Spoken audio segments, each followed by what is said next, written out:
Boa noite, tudo bem? Sou Eloy Oliveira, um prazer estar aqui com vocês mais uma vez. Este aqui é o 6º encontro do Rio Agora. Passou rápido. A gente começou com educação, depois fomos para saúde, meio ambiente, segurança pública, gestão do Estado e gestão fiscal. Agora chegou a secretária Maína, aí ó, meu timing é perfeito, olha que beleza. E estamos agora aqui para conversar sobre as questões metropolitanas do Estado do Rio, que é uma peculiaridade muito forte deste Estado, né? Não tem como falar em Rio de Janeiro sem pensar nas questões metropolitanas que envolvem aí a gestão estatal. O nosso próximo encontro, já fazendo a propaganda, deixem anotado aí, é no dia 1º de junho, e nós vamos falar de desenvolvimento econômico e social, às 15 horas, e com o nosso espírito itinerante, vamos para a Zona Sul dessa vez, mudar de ares, mas hoje muito felizes de estarmos aqui na Faculdade Nacional de Direito para falar sobre metrópole, né? Estamos ao lado da Central do Brasil, que é um dos maiores hubs de transporte metropolitano do nosso país. Para falar desse assunto, então, vou chamar aqui para compor a mesa, começar com o nosso patrono, né, que também é membro dessa casa, professor da UFRJ, Mauro Osório. Pode bater palma, tá, gente? Obrigado, viu, Mauro? Sigo aqui com o Vicente de Paula Loureiro, que dos criadores aí do Código Metropolitano, sabe tudo sobre metrópole. Chamo a secretária e também professora Maína Celidônio, que é a maior referência fluminense em questão de transporte. Sempre o primeiro nome citado da Maína. E chamo também o Vitor Mirensen, que é o diretor da Casa Fluminense, uma instituição que pensa a metrópole, né, Vitor? Do lado do cidadão. Então está aqui nossa mesa. Cada participante vai fazer uma exposição em torno aí de 15 a 20 minutos. Eu vou ficar de olho no relógio e vou sinalizando para vocês. Quem trouxe a apresentação de PowerPoint já está no nosso computador ali, é só sinalizar a Stephanie que ela passa os slides. Quem quiser pode falar em pé, se sentir mais confortável, ou ficar sentado. E, tendo tempo no final, nós vamos abrir para comentários e dúvidas do público. Vou começar aqui de forma aleatória com o professor Vicente. Vicente, Eu acho que eu vou falar de pé, que é melhor. Bom, boa noite a todos e todas. Prazer estar aqui, a convite do Mauro e do Eloy, perdão. E eu vim para compartilhar com vocês alguns números, algumas reflexões sobre a região metropolitana. Eu estou um pouco mais distante do tema de um modo geral, eu fiquei mais focado na questão da mobilidade nos últimos tempos, mas tem alguns que eu acho que são relevantes e tem uns novos que me chamaram a atenção a partir principalmente do censo de 22, que eu acho que indica algumas mudanças comportamentais da sociedade, alguns desafios demográficos novos que eu acho que vão repercutir, já estão repercutindo no território e, portanto, precisa talvez de uma atenção, de um olhar mais cuidadoso nosso em relação aos desafios presentes e os seus desdobramentos no futuro. Então, eu resolvi chamar de prioridades, né? Prioridades assim, para dar uma amarraçãozinha a essas questões, mas algumas são mais do que prioridades, são mesmo questões de fundo que aparecem agora e que precisam também fazer com que o mundo acadêmico, a sociedade de um modo geral, também comece a refletir um pouco sobre essas mudanças que estão trazendo, então, alguma pimenta né, para os desafios já postos. Então, vamos lá, para não perder tempo. Então, aqui tem um tema que ainda está mais do que escolado de enfrentar, que é o tema do tempo de deslocamento das pessoas na região metropolitana. Segundo as informações, diversos olhares, é a região no país onde as pessoas perdem, em média, mais tempo no deslocamento casa-trabalho. Isso é uma impedância que implica, né, impacta na qualidade de vida, reduz, né, o tempo de permanência em casa, reduz a possibilidade de fazer outras coisas que não seja trabalhar e se deslocar. Então, isso é um desafio, né, está posto, requer investimentos, mas creio eu que não só investimentos, eu acho que tem muito também de gestão, de integração, de articulação política, institucional, que a gente deixou de fazer. A situação do Rio, de um modo geral, a crise institucional que a gente vive hoje, um pouco que espelha essa dificuldade de relacionamento, de entendimento sobre a necessidade de cruzar figurinhas, trocar figurinhas e construir condições de fazer andar melhor, né, os serviços, e aí não só de mobilidade, como de outras áreas também. Talvez o único serviço público que tenha conseguido fazer esse relacionamento interinstitucional entre níveis de governo acontecer de forma um pouco mais eficiente seja o SUS. Às vezes tão mal falado, injustamente, no meu modo de ver, mas ele conseguiu, de um modo ou de outro, ainda com todos os seus defeitos e deficiências, ele faz com que os 3 entes de governo conversem e tenham sistemas, o CIGEG e outros que façam com que as coisas, que a fila ande.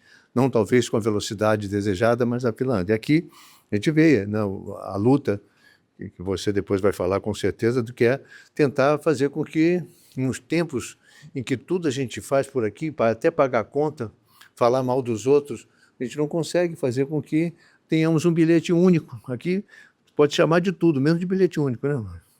Porque o Estado tem um, a Prefeitura tem outro, a gente não tem um ambiente, uma resiliência, uma resistência para o diálogo, né? Principalmente político, né? Com relação a fazer com que essa integração aconteça, né? Mas não é só na mobilidade, né? A mobilidade, isso fica mais visível, né? A gente percebe isso com mais clareza, porque em qualquer lugar do país mesmo, no mundo, hoje se faz com muita facilidade, se realiza com muita facilidade todas essas integrações necessárias para o deslocamento de mais integração e permitindo mais conexão das pessoas com aquilo que a cidade ou que a metrópole oferece. Então, esse é um tema grave, e ali o mapa tenta representar, dentro do quadrante da região metropolitana, as áreas mais graves, onde as pessoas gastam mais tempo, né, os municípios ou pedaços de município onde isso é mais acentuado. Pode passar? Aqui eu vou entrar com vocês, né? Pode abaixar um pouquinho o slide, por favor? Eu vou entrar com vocês com um tema que é uma luta que nós estamos travando, já vinha antes da pandemia, nós já estávamos perdendo passageiros. A Confederação Nacional dos Transportes que é uma confederação das empresas de transporte, né? Ela fez uma pesquisa em 2017, fez uma outra mais recentemente, e que monitora um pouco, no olhar deles, essa situação de perda de passageiros. O transporte público vem perdendo substância já há bastante tempo, mesmo antes da pandemia isso já vinha acontecendo. E aqui, esse gráfico, eu não consigo... Esse eu acho que é o da Supervia. Né, da Supervia, porque tem Supervia, metrô e barcas que eu pude acompanhar um pouquinho mais de perto. Então, vejam vocês ali, ao longo do tempo, foi crescendo, depois teve já uma queda, uma estabilizadazinha, veio a pandemia, jogou lá embaixo, aí uma tentativa de recuperação, mas continua em queda hoje com 49% menos de passageiros que transportava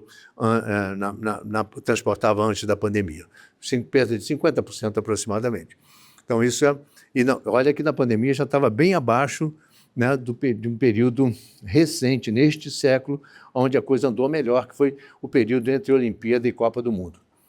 Mas no século passado, final do século passado, antes da crise, né, chegou a transportar 1 milhão de passageiros. Daí passou, caiu, chegou a 600, 700 mil no período da Copa do Mundo e da Olimpíada, e agora trabalha com 300 mil, 320 mil, mais ou menos por aí. Então, eu chamaria esse quadrinho de, esses 3 slides que eu vou passar agora, de Em Busca do Passageiro Perdido, né? Isso a gente perdeu para a van, perdeu para outras opções, mas principalmente perdemos para o transporte individual, né? Um crescimento expressivo do automóvel e da motocicleta.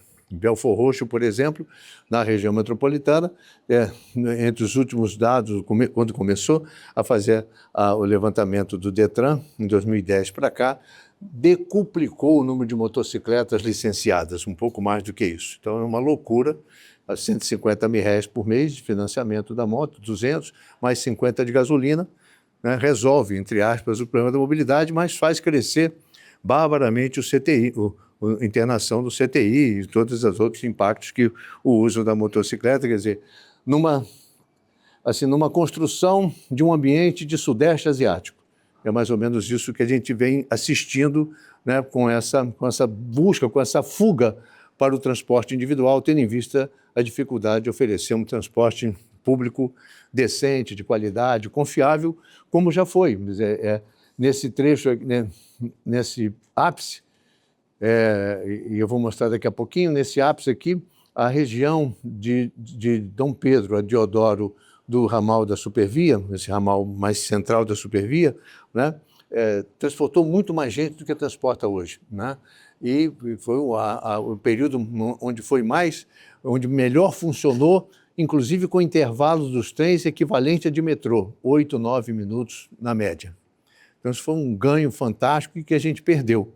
Perdeu por falta de investimento, eu diria, mais do que investimento, mais falta de gestão mesmo. A gente teve um baque aí na qualidade da gestão, né, da concessão, e enfim, essa queda, a pandemia, claro, e a gente não conseguiu recuperar mais. Pode passar? Aí, repetindo, esse daí é o metrô já mais assanhado, tem uma recuperação melhor pós-pandemia, mas está mais ou menos ali num patamar mais estabilizado nesse ano, não tem avançado muito.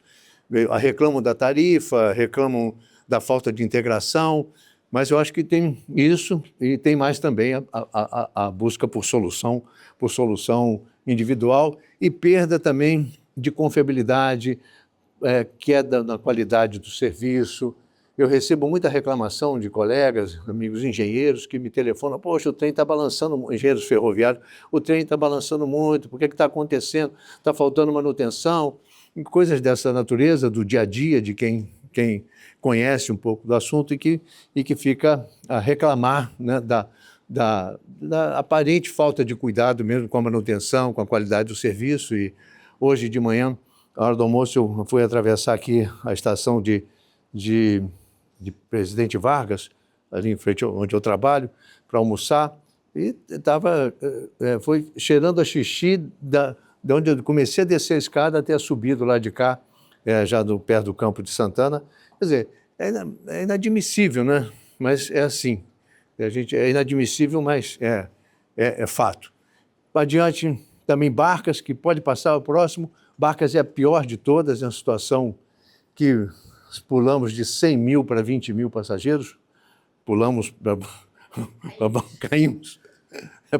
caímos, né? A pandemia, claro, deu também, mas foi total falta dessa visão de integração, de articulação. Eu vou falar aqui porque é inacreditável, mas Barcas estava vinha tocando a vida já em queda. Isso eu estou falando antes da pandemia.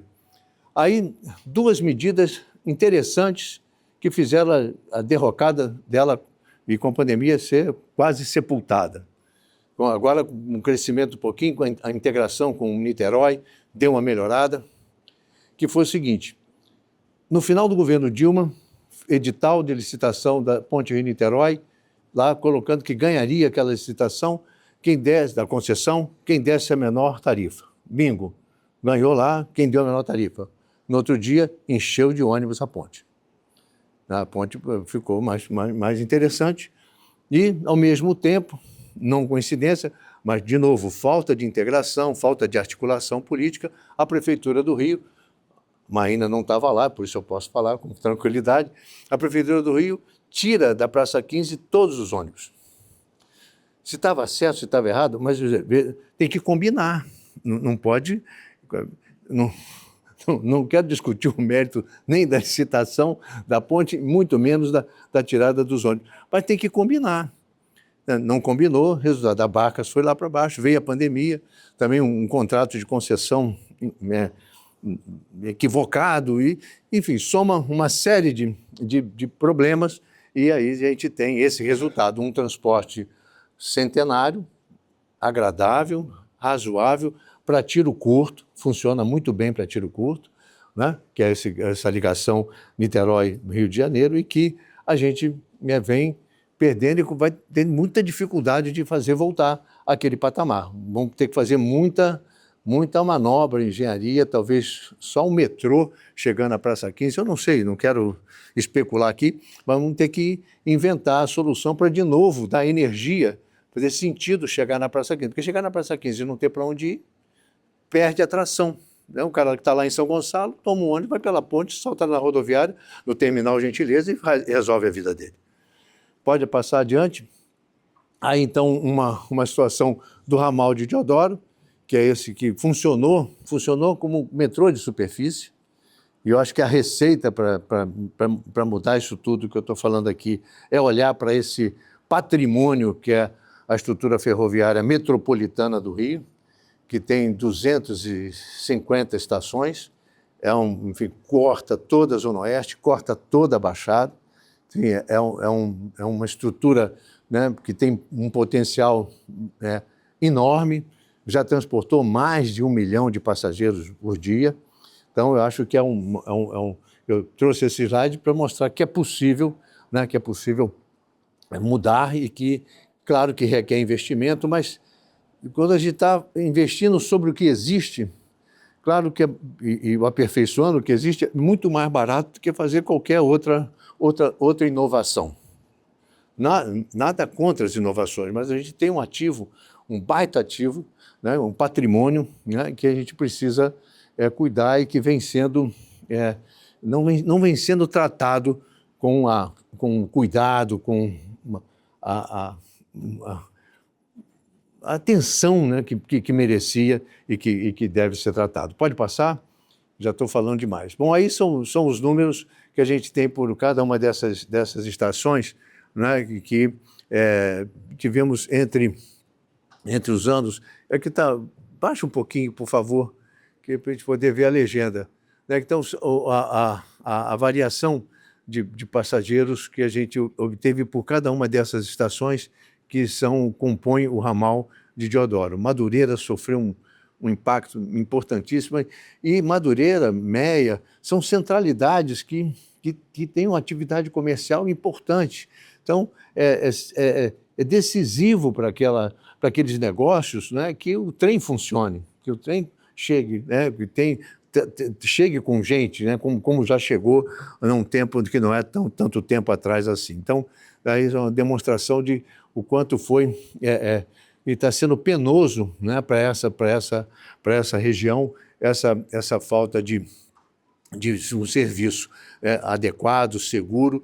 E aí, claro, o cara aí toma um Uber, toma uma outra solução, porque ele perdeu a confiança naquele serviço que já um dia funcionou melhor. Pode passar? Eu já estou... Então, aqui, para a mobilidade, sem querer esgotar o assunto, apenas o trem funcionando com intervalos de metrô. Eu acho que isso é uma meta que eu acho que, se a gente conseguisse tirar isso do papel, claro que não é da noite para o dia, claro que Deodoro é um desafio mais fácil, mas chegar até Campo Grande, ou Santa Cruz, ou a Nova Iguaçu, ou a Caxias, ou a Belfor Roxo, já implica investimentos e desafios que tomam tempo, mas eu acredito que, se a gente conseguir fazer com que o trem de superfície, né, funcione, né, o trem funcione como um metrô de superfície, ou quase isso, mas com intervalos de metrô para tecnicamente ficar mais correto, eu acho que a gente tem uma contribuição muito importante para a região metropolitana como um todo, né, em termos de qualidade de vida, tempo de deslocamento, segurança e etc. Promover a integração física, operacional e tarifária do transporte metropolitano. Esse é um desafio que acho que a Mainá vai poder falar muito melhor sobre as barreiras e as implicações de conseguir fazer com que esse diálogo ocorra e as pessoas possam fazer esses deslocamentos sem estar que metendo a mão no bolso a cada embarque ou desembarque para tirar um cartão que vale ali, o outro que vale acolá. Investir na mobilidade verde, e os trens contribuem para isso, e o metrô também. Eu acho que é um desafio do mundo, não é só nosso, né? Cada vez mais buscar, né, uma solução, né, que não envolva tanta poluição ambiental, né, como os modais movidos a combustível fóssil, e reduzir a necessidade de viagem, que isso é uma outra lógica também que eu acho que a pandemia nos ensinou, e já vinham algumas cidades conversando sobre isso, que é você investir também na necessidade, na redução de necessidade de viagens, fazendo com que as centralidades que se estabeleceram na região construam ou consolidem uma metrópole polinucleada, assim como Paris está perseguindo, assim como Paris está perseguindo e outras, né, construindo essa possibilidade das coisas mais comezinhas do dia a dia, você poder fazer em distâncias mais curtas, não precisar de deslocamentos tão longos para fazer um exame de sangue ou para conseguir adquirir um serviço que, pela qualidade, pelas condições, poderia estar sendo prestado mais perto da sua residência. Então, isso é também uma lógica de mexer na cabeça. Aqui estão aí as cidades, que abaixa um pouquinho, por favor, para eu poder o título, para ficar claro para as pessoas, que é a porcentagem de urbanização. Ali é um quadro comparativo entre o censo de 2000 e o censo de 2020, do que está do território de cada município metropolitano comprometido com a urbanização. O que eu quero dizer com esse quadro, só para ficar claro, é que nós continuamos com uma taxa de expansão da mancha urbana metropolitana expressiva. Quer dizer, nós continuamos crescendo horizontalmente em quase todas, só não crescemos em São João e Meriti, de Meriti e Nilópolis, porque não tem para onde crescer, já está tudo ocupado. Mas tirando Meriti e Nilópolis, todas as cidades da região metropolitana cresceram horizontalmente, continuam crescendo. Então, estamos nos expandindo. E nos expandindo com um modelo, na maior parte, de baixa densidade, onde nada fica em pé. Quer dizer, do ponto de vista assim, o custo de você levar a infraestrutura de mobilidade, de água, de esgoto, para esses locais de 40, 60 habitantes por hectare, que normalmente são essas ocupações, na sua fase inicial de 10, 15 anos, você tem um custo caro de levar e um custo caro de manter. Então, a expansão territorial de baixa densidade, que é precarizada, que é uma maior parte do que acontece nessa periferia, ela tem sido um desafio e continua sendo um desafio importante. Pode passar, eu já vou abaixando. Aí, esse que eu queria, importante é isso aqui. A população metropolitana, entre 2000 e 2010, deu uma crescidinha ainda. Mas de 2010 para cá começou a cair, porque o Brasil entrou na chamada transição demográfica. As cidades brasileiras, né, entraram nessa e veio para ficar. Inclusive, Mauro, a gente vai ter que mudar um pouco o mecanismo de cabeça para entender que crescimento não se faz mais no quantitativo. Quer dizer, é na qualidade do serviço. Quer dizer, aquele comerciante, dono de uma rede de mercado na periferia, que vendia cada vez mais porque a população estava sempre crescendo, não é mais essa a lógica. Essa lógica não vai mais acontecer. Então, eu preciso repensar o que é desenvolvimento e como se promove o desenvolvimento para entender esse novo tempo. Mas vejam vocês que doideira. A população de 0 a 14 desce, a taxa de natalidade está caindo e a população idosa cresce barbaramente. Não é à toa que estou vendo aqui, mas não só eu e o Mauro, mas tem mais uns 3 ou 4 aqui com, né, da famosa economia prateada, né, das cabeças brancas, porque isso e é positivo isso. E também viemos para ficar. Né? Então, e estamos aqui, né, o que há 20, 30 anos atrás não era muito possível. Então, esse é um elemento importante, porque muda muito a maneira de viver a cidade, de usufruir dela. E ali o dado em vermelho, que é a questão central. E aí tem a ver, e eu vou parar por aqui, porque já o tempo está esgotando, tinha mais coisa para eu falar, mas eu queria centrar nisso aqui. Por razões comportamentais, que tem a ver com divórcio, tem a ver com aumento da expectativa de vida, tem a ver com redução do tamanho da família, enfim, tem a ver com uma série de atitudes sociais, do comportamento da sociedade, estão fazendo com que haja essa discrepância. Enquanto a população desce, né, vai reduzindo, o número de domicílios cresce significativamente. Então, assim, para fazer uma imagem corriqueira, mas clara, a população começa a descer de escada, mas o número de domicílios continua subindo de elevador. Quer dizer, nós não crescemos mais do ponto de vista demográfico, mas continuamos do ponto de vista físico, concreto, né, de abrigos para dar conta das nossas necessidades de moradia, de comércio e serviços, continuamos crescendo com taxas muito elevadas. E isso impacta no território. E como é que a gente resolve essa equação, como é que a gente dá conta disso, é o desafio que eu acho que... Passa o slide, por favor, que é esse segundo desafio. Aqui a questão da ocupação em cada município, pode passar, mas eu queria mais marcar... Pode passar, por favor? Pode passar. Vou deixar isso com vocês. Soluções para habitação. A gente vai precisar trabalhar muito essa questão da moradia.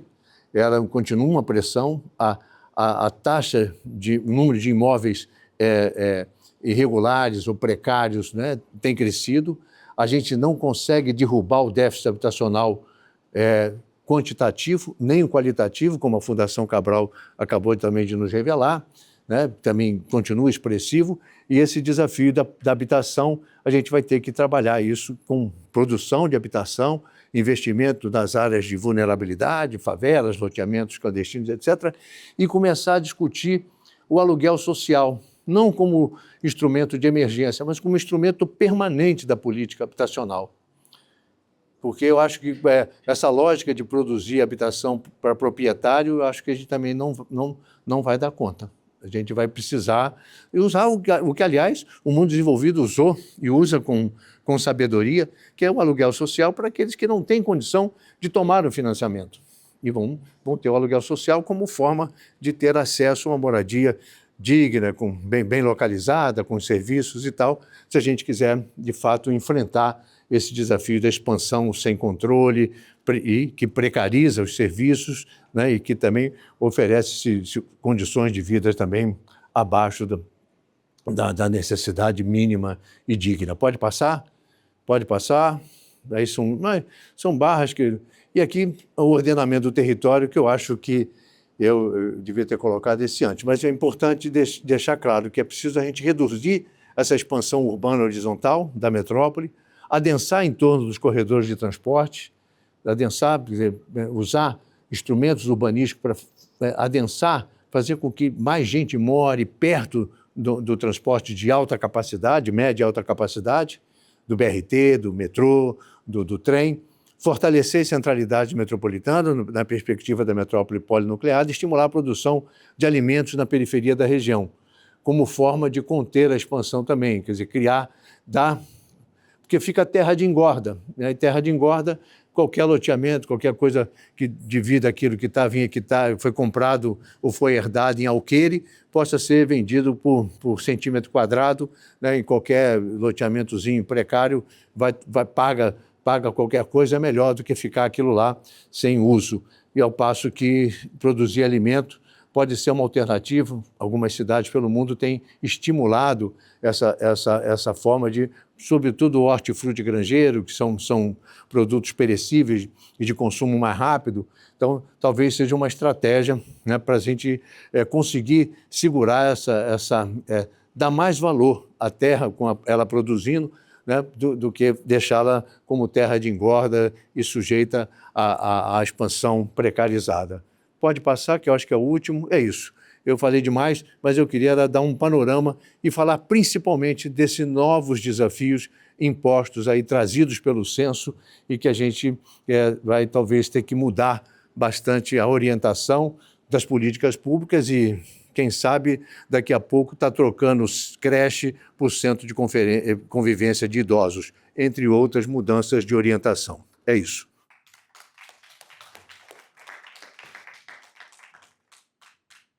Muito obrigado, Vicente, muito legal.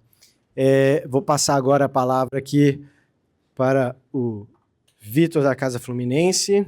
Fica à vontade, Vitor. Obrigado, Eloy, pelo convite também. Prazer estar aqui, dividindo essa mesa aqui com essa galera que me inspira há bastante tempo, professores aí, professora da Casa Fluminense também. Curso que a gente tem lá de políticas públicas, né, que, enfim, já tivemos muitos alunos daqui também, então prazer estar nessa mesa com Maína, Vicente, Mauro, e pensando nessa camada de propostas no ano eleitoral, né, e a gente quase teve 2 eleições aí, ainda tem essa possibilidade, mas, enfim, pensando na eleição de outubro, né, e na virada desse ciclo, a gente na casa, ela falou sempre muito da Agenda Rio 2030, né? Que é esse conjunto de propostas que a Casa Fluminense faz aí há quase 14 anos, né? Mas que no passado a gente chamava de Agenda Rio 2017, né? Quando do advento dos Jogos Olímpicos, e que a gente queria para a cidade, já falando de cidade metropolitana, né, Vicente?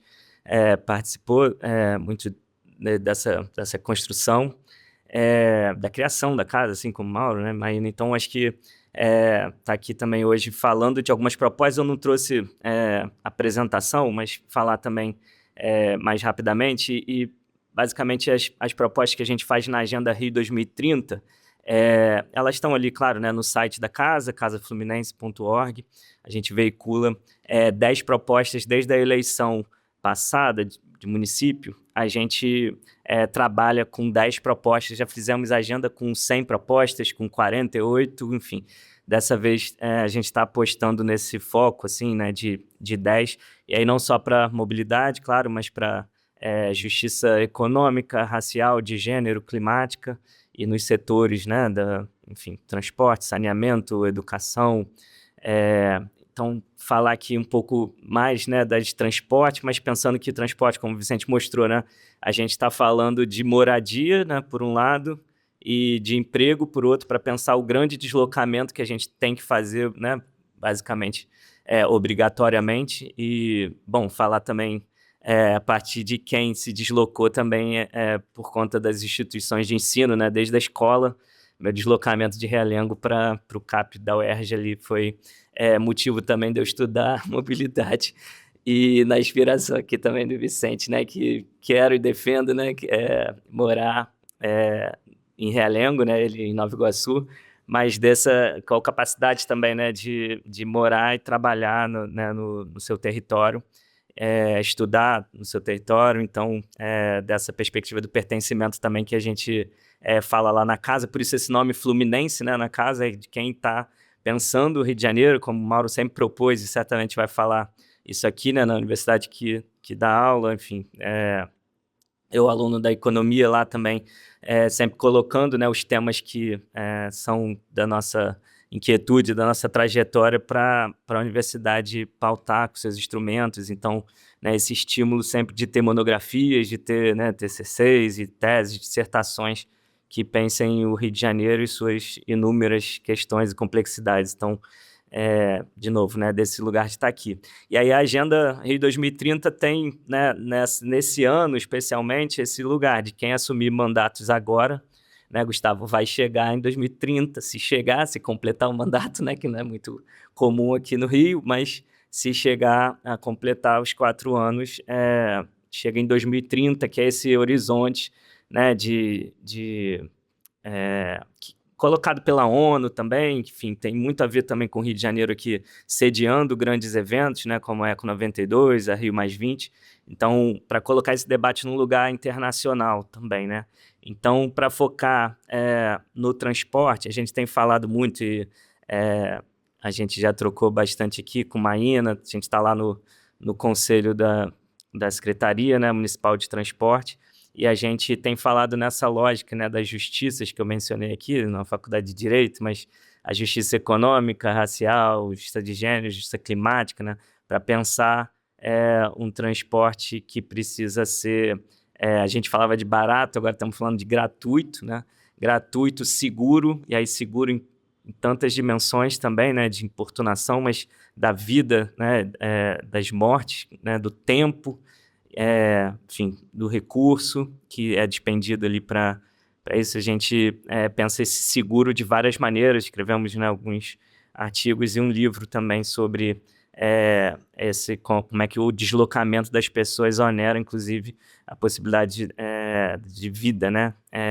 delas. E falamos também do terceiro elemento, então, gratuito, seguro e ecológico, né? Como é que a gente pensa que o setor também é um dos principais responsáveis pelas emissões de poluentes, então, como fazer desse setor também com tecnologias, né, de mitigação de emissões de poluentes, mas também, né, que Vicente trouxe aqui, até da redução do uso e da necessidade, né, desses deslocamentos por tanto tempo, né, e com tanto gasto para a sociedade de modo geral, mas para a economia também, claro. Pensar que é isso, né, na monografia, para falar dela, a gente falava de um mês por ano, né, que passava dentro do transporte, no deslocamento, né, para acessar a escola ou a universidade, enfim, o trabalho, que é um deslocamento médio, né, de 1h30, enfim, por trecho, 3 horas por dia. No final do ano você passou 30 dias, né, dentro do transporte, enfim, quaisquer que seja. Então, assim, o modal, né, mas isso sobre uma não escolha, né, das pessoas, uma não possibilidade de fazer essa escolha de uso desse tempo, né. Então, o uso do tempo é uma temática também que a gente trabalha muito. Então, a proposta que a gente traz ali na Agenda Rio, né, para esse segmento da mobilidade, como eu falei, a gente já fez diversas publicações, a sugestão também, né, de recomendações para a Supervia no âmbito do reajuste do contrato. Fizemos diversos movimentos, está aqui também nesse território, nesse centro da cidade aqui, perto da Brasil, que foi palco de inúmeros atos e manifestações que a gente fez. A casa nasceu em 2013, né, então estava naquele contexto, né, de manifestações. A gente, né, funda ela ali em fevereiro, mas em junho, né, tá aquele contexto todo, né, dos 20 centavos e milhares de desdobramentos, mas um positivo é o nascimento da casa e o trabalho que a gente fez, inclusive, para colocar o transporte na Constituição brasileira, né? Então, as mobilizações de 2013 têm muito a ver também com a Emenda Constitucional 90, que é de 2015, que coloca o transporte como um direito social básico na Constituição do país. Então, não é de qualquer coisa, assim, esses movimentos também que aconteceram nacionalmente. Hoje a gente ainda segue com uma coalizão nacional, que é chamada Triplo Zero, essa coalizão que é justamente, né, pensar que o transporte pode ser zero tarifa, zero mortes, né, e violências e violações de modo geral, e zero emissões. Então, a Triplo Zero sustenta ainda, né, esse legado, né, e essa construção ali de 10 anos que fez no ano passado a inserção do transporte como direito social básico. Falar isso aqui, né, na Faculdade de Direito, acho que é um tema, mas para falar da mobilização também popular e desse aspecto da ampliação da participação, né, social nas tomadas de decisão, seja com publicações, né, com estudos, como a gente faz lá, mas também com as formações, com os cursos e com essa abertura de canais, né? A gente está lá no conselho, né, da Secretaria Municipal, de transporte, mas estamos lá com o Mauro também no Conselho de Indicadores da cidade, né, do Instituto Pereira Passos, e também no Conselho da Cidade, né? Então, esses espaços em que a gente consegue pautar demandas, né? E a partir de lá, né, Maína sempre falava, vamos falar com o prefeito sobre isso, uma decisão orçamentária de investir recursos, né, no transporte nessa linha de subsidiar a tarifa ao ponto dela ser zerada para o usuário, né? Então, isso que está acontecendo, né? Enfim, tem uma onda mais recente, mas já há algum tempo, hoje com 140 cidades no Brasil, a gratuidade, né, nos ônibus, 47, 147. 157, então estava... e aí, não sei se universal, integral, diariamente, né? Alguma coisa... Acho que essas 140 estão no dia a dia completo ali, né? Tarifa zero universal, e algumas também usando dias da semana, né? Ou públicos específicos, né? Como São Paulo, com domingo, Brasília, ou públicos do cadastro único, ou modais específicos. Mas é isso, assim, né? Uma onda que está acontecendo, né? Uma bandeira que, como eu falei, é histórica já, né? E estou falando aqui da história da casa, mas é uma luta, enfim, com muitos anos, inclusive a revolta, né, do Vintém, que foi aqui também, início do século XX. Então, estamos falando de uma demanda histórica e que, para ser colocada agora, né, nas eleições e nesse debate que acho que vocês estão, né, oferecendo e propondo aqui, para a gente é isso, assim, a gente tem trazido essas experiências de outras cidades. Claro, Maricá é uma das cidades, né, mais citadas e mencionadas, por conta de usar o royalty, né, com uma receita corrente líquida altíssima, né, Mauro, assim, que a gente tem acompanhado, mas que tem essa decisão política também de investir esse recurso lá de uma receita alta nesse direito social básico. E assim como Maricá, o Rio de Janeiro tem, né, uma relevância também nesse quadro nacional, o Estado, né, com várias cidades, a região metropolitana, né, como o Vicente bem trouxe, é o recorte geográfico, né, da Casa Fluminense, né, nesses 13 anos. E lá atrás a gente, né, a primeira proposta, né, Vicente, da primeira agenda era a criação da Câmara Metropolitana, para que a gente pudesse endereçar todas as outras agendas que vieram depois para esse lugar. Vicente esteve, né, à frente disso ali. Então, esse recorte geográfico não é alvo de eleições, né? Assim, a gente tem um consórcio ali, né, de municípios, né, que fazem parte de uma região metropolitana, que, enfim, tem as eleições municipais dos seus prefeitos, e a estadual e a região metropolitana fica, né, nesse lugar em que não há eleições, mas que, né, precisa ser pensada, porque a mobilidade, né, para ser o tema e o exemplo daqui de hoje, no debate de hoje, é isso. 2 milhões de pessoas, né, é um dado que a gente fez com o censo de 2010, no início da casa ali, 2 milhões de pessoas que se deslocavam, né, dos seus territórios, cidades de moradia, até da Zona Norte, Zona Oeste também, em direção aqui ao centro diariamente, né? Então, 2 milhões tamanho de países, né? Enfim, é o deslocamento também. Agora teve o show da Shakira com 2 milhões, supostamente, aí, mas a gente sempre fez a alusão do Réveillon, né, de Copacabana, com 2 milhões, então a gente sempre dizia, né, ali, que tinha um Réveillon todo dia na cidade, e que não tinha a estrutura de deslocamento e o planejamento que o Ano Novo, né, a festa do Ano Novo, tinha para acontecer, e acontece, né, como o Vicente falou, e certamente Maína vai trazer, de uma dificuldade de regulamentação de todos os agentes que estão envolvidos nesse sistema, né, seja, enfim, hoje, né, mais fortemente o transporte por aplicativo, mas, enfim, as motos, que o Vicente citou, motocicletas, e agora bicicletas elétricas, enfim, ciclomotores, autopropelidos e todos esses agentes que estão no sistema e que não há muita capacidade, né, por enquanto, de controle e regulação desses agentes dentro de um sistema onde eles são muito basilares, né? E, então, para essa primeira rodada também é isso, pensar que ao lado ali da tarifa zero na agenda Rio, né, de propostas, a gente tem a criação de institutos de pesquisa e planejamento para que a gente possa ter dados, né, como esse para pautar as políticas públicas, né, de forma mais legítima e mais atualizada e frequente, né? A gente não tem institutos como o IPP, né, na Baixada Fluminense ou no leste metropolitano, é um desejo, é uma proposta que a gente tem feito, assim como de moradias populares também. Acho que o Mauro, né, vai trazer aqui também sobre emprego, né, essa centralidade em termos de oportunidades que as pessoas acessam para poder fazer essas escolhas, né, de como e quando e se deslocar.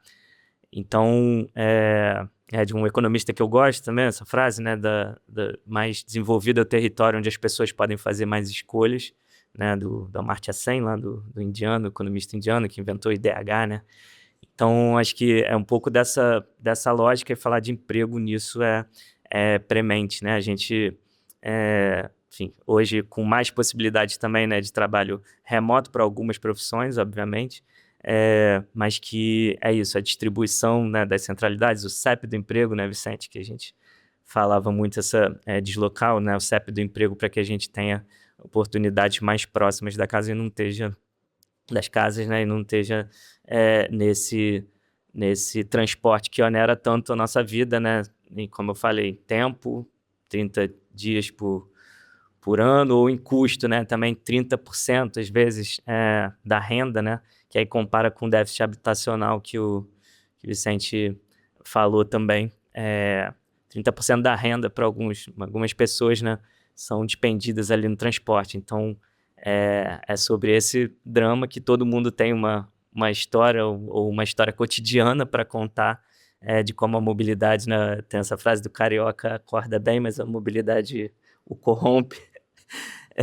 E aí a gente tem essas discussões, né, que colocam o transporte nesse lugar hoje, né, falando da tarifa zero, sim, mas também, né, desses sistemas e das regulações, das ciclovias, da eletrificação da frota, né, muito do que edital recente, né, mas ainda deve falar também do Sistema Rio, já trouxeram, né, como debates ali importantes que a prefeitura lançou. E que é isso, nessa discussão de Estado agora, a gente precisa pautar, né, tudo isso, seja para o parlamento, né, com suas capacidades ali de legislar sobre esses temas também, mas especialmente nas tomadas de decisão, né, do executivo estadual de fazer, né, as licitações que lá atrás a gente cobrava, que ainda não feitas, seja da bilhetagem, né, para a gente ter sistemas mais transparentes e mais efetivos também para a população, seja da operação, né? Enfim, para pensar agora também nessa integração física, tarifária, enfim, de modais, como é que a gente consegue ter uma estrutura que garanta isso, né? O barateamento das tarifas, a segurança, pontualidade, conforto, enfim, tudo que faz as pessoas confiarem, né, e se colocarem no transporte público, que acho que é um pouco dessa visão, né? E, claro, de sociedade, pensar também no clima e nas ondas de calor, na qualidade do ar, né? Que é a emissão do sistema, né? Que opera, enfim, ainda também na base dos combustíveis fósseis e do diesel, que ele consiga se modernizar a ponto de criarem formas menos poluentes. Então, acho que resumo, assim, né, do que a gente vem defendendo nesses 13 anos e nesse debate eleitoral, como é que a gente, quanto Casa Fluminense, vai se colocar, tá? Então, não trouxe, né, a apresentação, mas está tudo, boa parte desses estudos, assim, né, que foi citado aqui por mim, estão lá no site, aí reforço, tanto no Instagram, né, da Casa Fluminense, como no site casafluminense.org.br. Agradeço de novo aí o convite, o tempo e essa mesa aqui maravilhosa. Obrigado.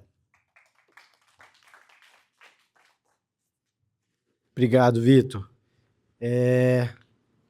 Gostei dessa. Um show da Shakira todo dia no centro do Rio e as pessoas não se dão conta, né? Vou passar agora para a professora Maína e deixar o Mauro Osório para o fechamento, tá, Mauro?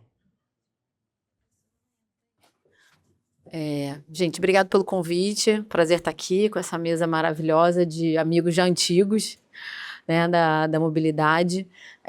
Vou me defender que eu não sou mais secretária de transportes da cidade, tá? Então, todas as críticas podem ser feitas sem nenhum personalismo.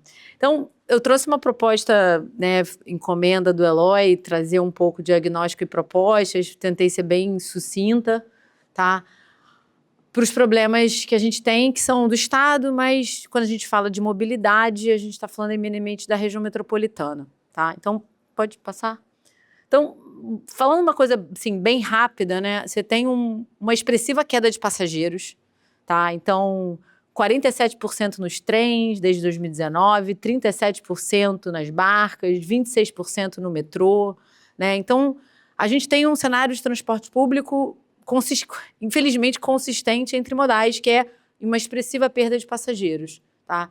Que não foi recuperada, que não foi só causada pela pandemia. A gente já vinha perdendo passageiros desde 2015, a partir da crise econômica, aumento do desemprego. A pandemia foi uma queda, né, que chegou a 70%, mas assim, os sistemas não se recuperaram no pós-pandemia, tá? E a gente tem 1.100 linhas de ônibus municipais com uma permissão precária há muitos anos, tá? E a gente sabe que tanto dos contratos, né, de barcas e Supervia agora está com contratos, né, temporários de prestação de serviço, que já é um avanço, mas não são concessões robustas, desenhadas, onde a questão do investimento em capital não é muito claro, tá? E o metrô é uma concessão que, né, é um pouco mais robusta, mas tem várias questões, vários problemas, inclusive em relação a investimento em capital, tanto que a gente tem a questão da estação da Gávea parada, tá? Então, assim, temos um claro cenário de crise, né? E a gente tem uma fragmentação de instituições, tá, que fazem planejamento, operação, concessão do transporte público, tá? Você não tem uma instituição centralizada que planeja o transporte público, né? Então, você tem a CETRAN, o DETRO, a GETRANSP, o Rio Trilhos, a Central e a CODERJ, que todos têm várias atribuições nesse ambiente, né? Então, é um ambiente que, institucionalmente, ele já não tem uma integração. E aí, operacionalmente, isso torna ainda mais difícil, tá? E você não tem nenhum órgão que tem mandato para planejar a rede metropolitana como um todo, né? A gente tem iniciativas como a Câmara, o IRM, mas eles não são dedicados a transporte, eles são centros técnicos e especialistas em transporte, tá? De certa forma, eu vou até fazer uma meia-culpa, no Rio também não tem. A Secretaria de Transporte faz tudo isso numa mesma instituição, mas ainda é melhor uma instituição que faz tudo do que vários órgãos que fazem pedaços desse caminho, tá? Então, acho que quem já trabalhou no governo sabe que fazer política intersetorial e intra-órgãos é muito difícil, muito mais do que se imagina na prática. Às vezes, dentro de uma secretaria já há dificuldades, entre secretarias é quase uma profissão de fé, né? Então, esse desenho institucional importa muito para esses números que a gente está mostrando, tá? Então, vamos passar. Então, eu articulei são reformas em 4 eixos, tá? Então, o primeiro eixo é uma mudança contratual, tá? Então, a gente assim, acho que eu acho que é bom a gente só fazer uma meia-culpa, porque, às vezes, a gente tem muito síndrome de vira-lata, né? No Brasil, especialmente no Rio de Janeiro. Só que os problemas que a gente tem em transporte, eles são problemas comuns às cidades do Brasil, comuns à América Latina, e cidades como Londres passaram por isso há 20, 30 anos atrás. Mas é um sistema, setor de transporte no Brasil e em países em desenvolvimento, são setores com baixa regulação, então são problemas comuns.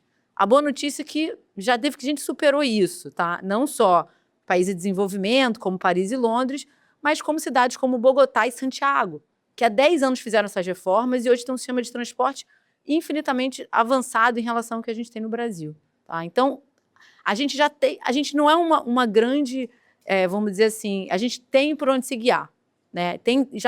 Algumas soluções já foram feitas e testadas, tá? Então, tem uma questão de mudança de contratos, tá? Desenho contratual. Então, os nossos contratos, eles vieram de um histórico de quê? De uma remuneração totalmente baseada na tarifa, no passageiro, tá? E queda de demanda e pandemia, esses contratos não se sustentam, basicamente. Então, você precisa de uma nova lógica contratual, que a gente já começou a implementar no Rio, que é, olha, o operador, ele não tem como garantir um serviço quando ele tem uma oscilação de demanda muito grande. Além de que sistemas de transporte são deficitários no mundo inteiro, principalmente de subsídio. A forma de você fazer isso é você pagar por quilômetro, pagar pelo custo do serviço, e assim você tem garantia que o serviço vai ser prestado, e você instituir um subsídio. E contratos que consigam medir qualidade de forma melhor. Então, com multas automáticas, descontos automáticos no pagamento da prestação de serviço. E uma questão de uma bilhetagem única e independente, porque quando a tarifa coletada ia diretamente para o operador, você não tinha uma premência por uma bilhetagem independente. No momento que você paga subsídio, existe um conflito de interesses e isso precisa ser resolvido, tá? Uma reforma institucional e de governança. Então, essa gama de órgãos, né, e você conseguir unificar numa estrutura que o desenho da instituição já obrigue a uma maior coordenação. Coordenação é custosa, então você tem que abaixar o custo de você coordenar políticas. Uma terceira, assim, há uma necessidade de investimento em infraestrutura enorme, né? Então, todos os modais que a gente citou, barcas, supervia, metrô, ônibus e os terminais, né, que são uma coisa importante, todos têm enorme déficit de investimento em infraestrutura, tá? Então, você tem um trabalho de recuperar o que existe, porque ninguém tem que abandonar nem a supervia, nem o sistema ferroviário, né? Tudo isso tem que recuperar, integrar, que vai ter um enorme ganho se você integrar o que já existe, tá? E pensar aí numa expansão. E um quarto, que é você pensar na integração tarifária e como é que você, sabendo que teremos financiamento, teremos subsídio, é preciso pensar num financiamento sustentável para isso, tá?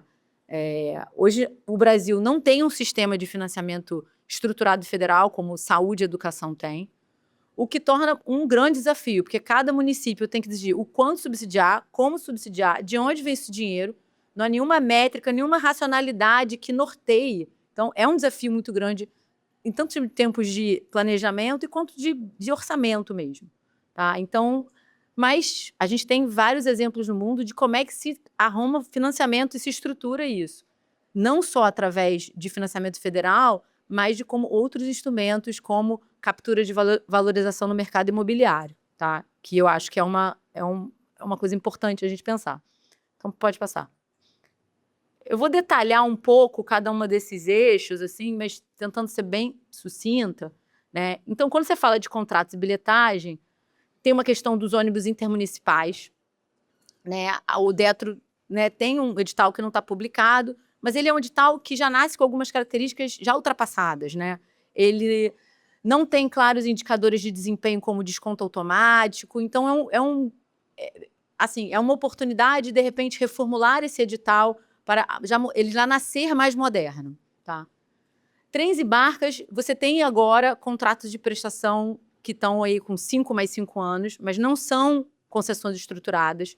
Então, a melhor coisa que é se fazer é tentar usar esse tempo para se estruturar boas concessões, não interrompendo essa prestação, mas, bem, temos 5 anos aí para pensar de uma forma mais estruturada nisso. Você tem a questão do metrô, né? O metrô tem um contrato já bem mais longo, né? Apesar de a gente ter encampado o BRT, eu não sou a favor de quebras contratuais.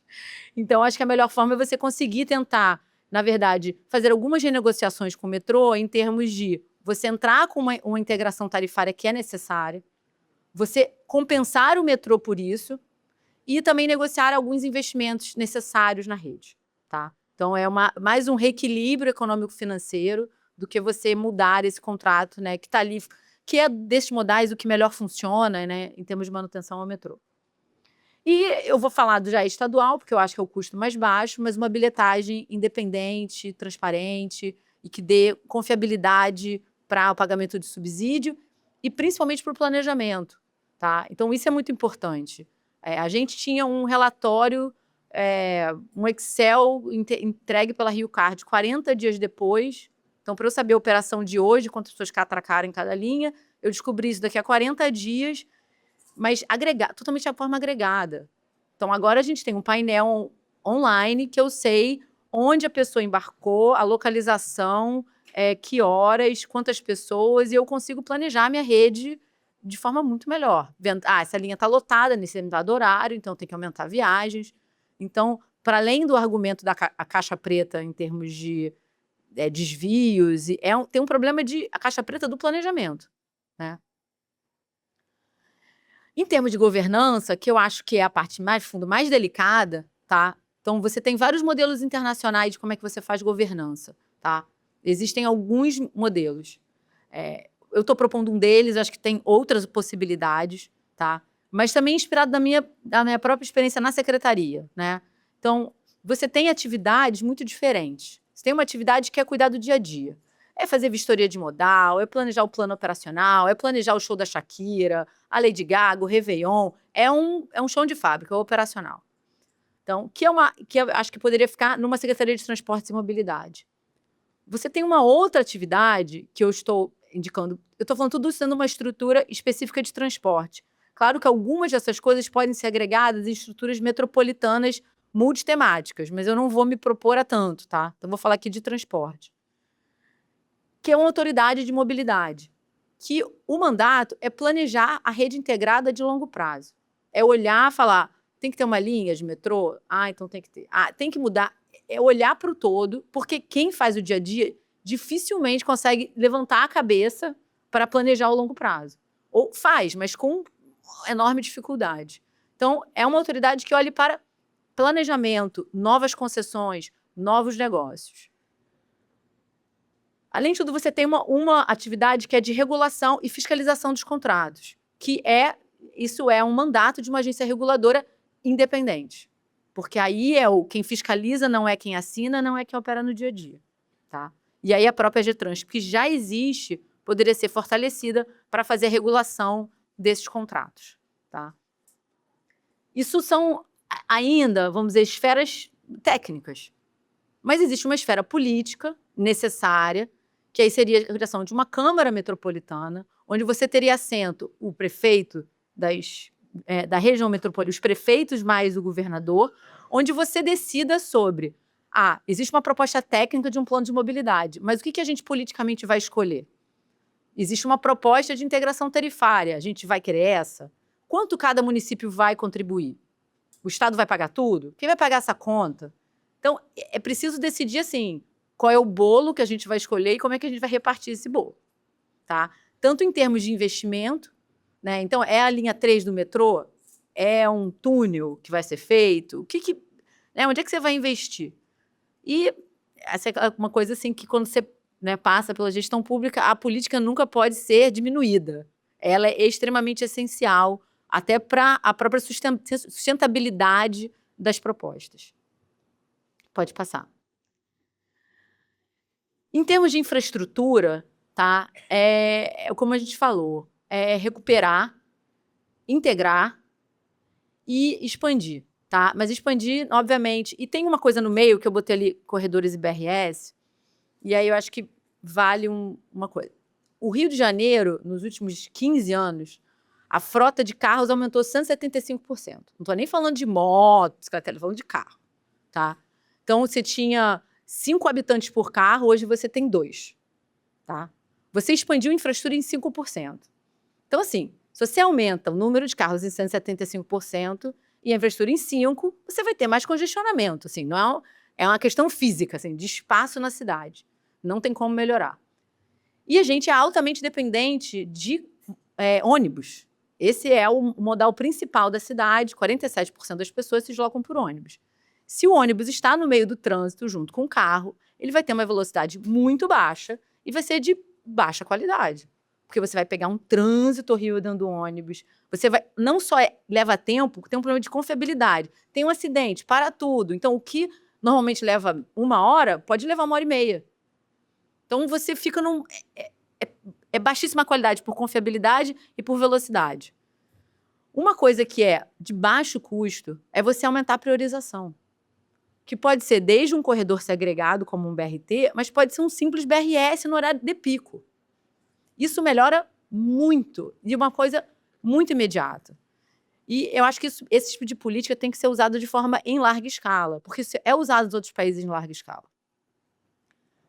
E também como uma medida de curto prazo para que uma de longo prazo entre. Então, você vai fazer uma linha 3 do metrô para São Gonçalo, Niterói, legal, mas a pessoa vai ficar esperando o metrô ser inaugurado? Não, faz um corredor, faz uma priorização enquanto aquela obra não acontece. Você já vai ter uma melhoria para aquelas pessoas gigantesca, tá? Então, acho que tem que ter um mix de curto prazo e um planejamento de longo prazo ao mesmo tempo, tá? E uma coisa que a gente viu no Rio, que é extremamente importante para a experiência, né, é a questão dos terminais. E a gente tem uma situação deplorável em termos de terminal, que não é só a central que está péssima, mas assim, os terminais de bairro é sujo, é uma coisa assim, é uma experiência inóspita você esperar um ônibus ali, tá? E quando você muda, como a gente fez na Transoeste, que substituiu pequenas estações em grandes terminais, a qualidade, né, aumenta muito. A disposição da pessoa de baldear, que é importante para a eficiência do transporte, também aumenta muito. Então, a reforma de terminais e de hubs intermodais é muito importante. Não só na cidade, como na Baixada. Porque você permite uma baldeação, que é importante para você troncalizar e melhorar a eficiência, mas para isso você tem que dar qualidade para a pessoa. A pessoa não vai ficar baldeando num terminal horroroso, inseguro, sujo, né? Então, acho que essa parte de infraestrutura é muito importante. E, por fim, é a questão de você ter...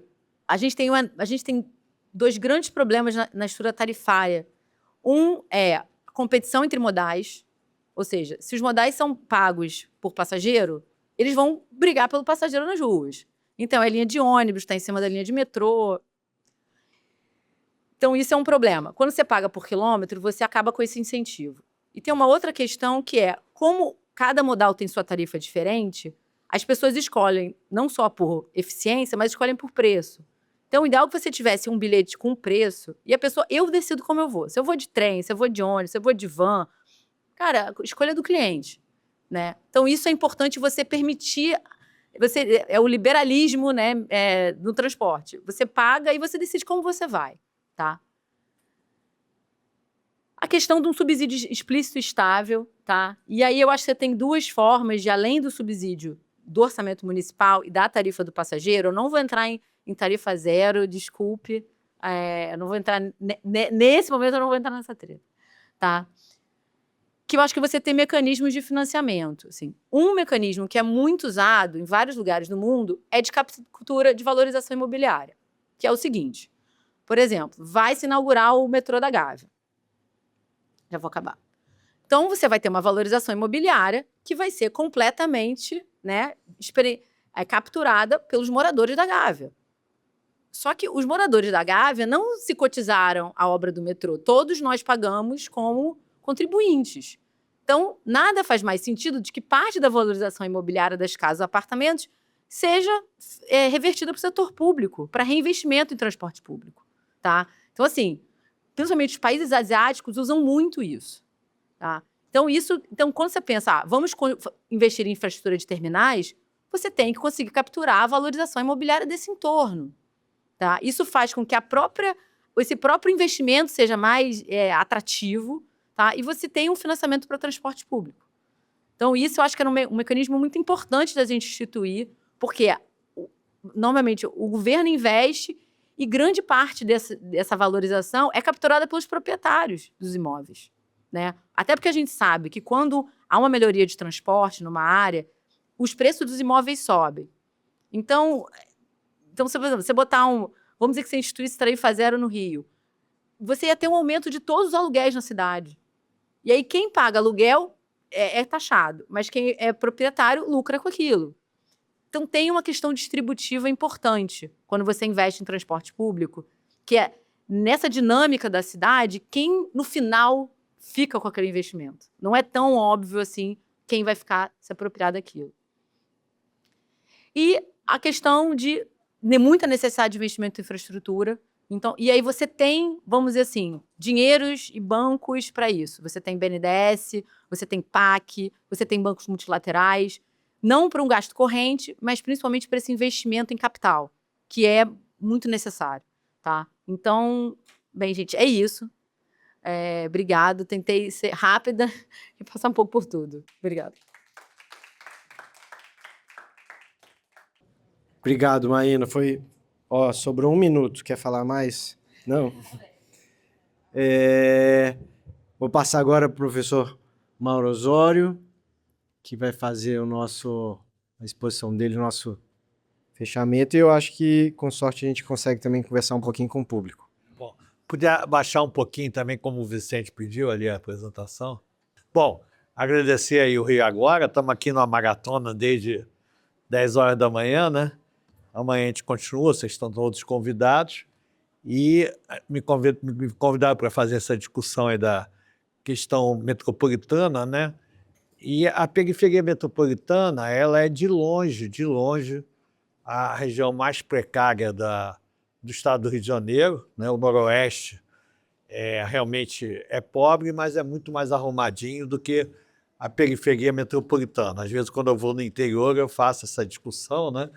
Que o interior se diz esquecido, até mas eu acho que a região metropolitana do Rio tem 2 regiões metropolitanas. Uma de classe média alta, hegemonicamente, que é a Zona Sul, Grande Tijuca, Barra e Niterói, né? E toda a demais região metropolitana, onde mora a grande maioria da população, é absolutamente esquecida. Então, não é só o interior que é esquecido, né? Outro dia eu tive um deputado que é um bom deputado, apesar de ser da família Cozzolino, Vinícius, e ele é de Magé. E aí, Vicente, ele botou um mural atrás no gabinete dele lá, né? Só tem foto da Zona Sul do Rio.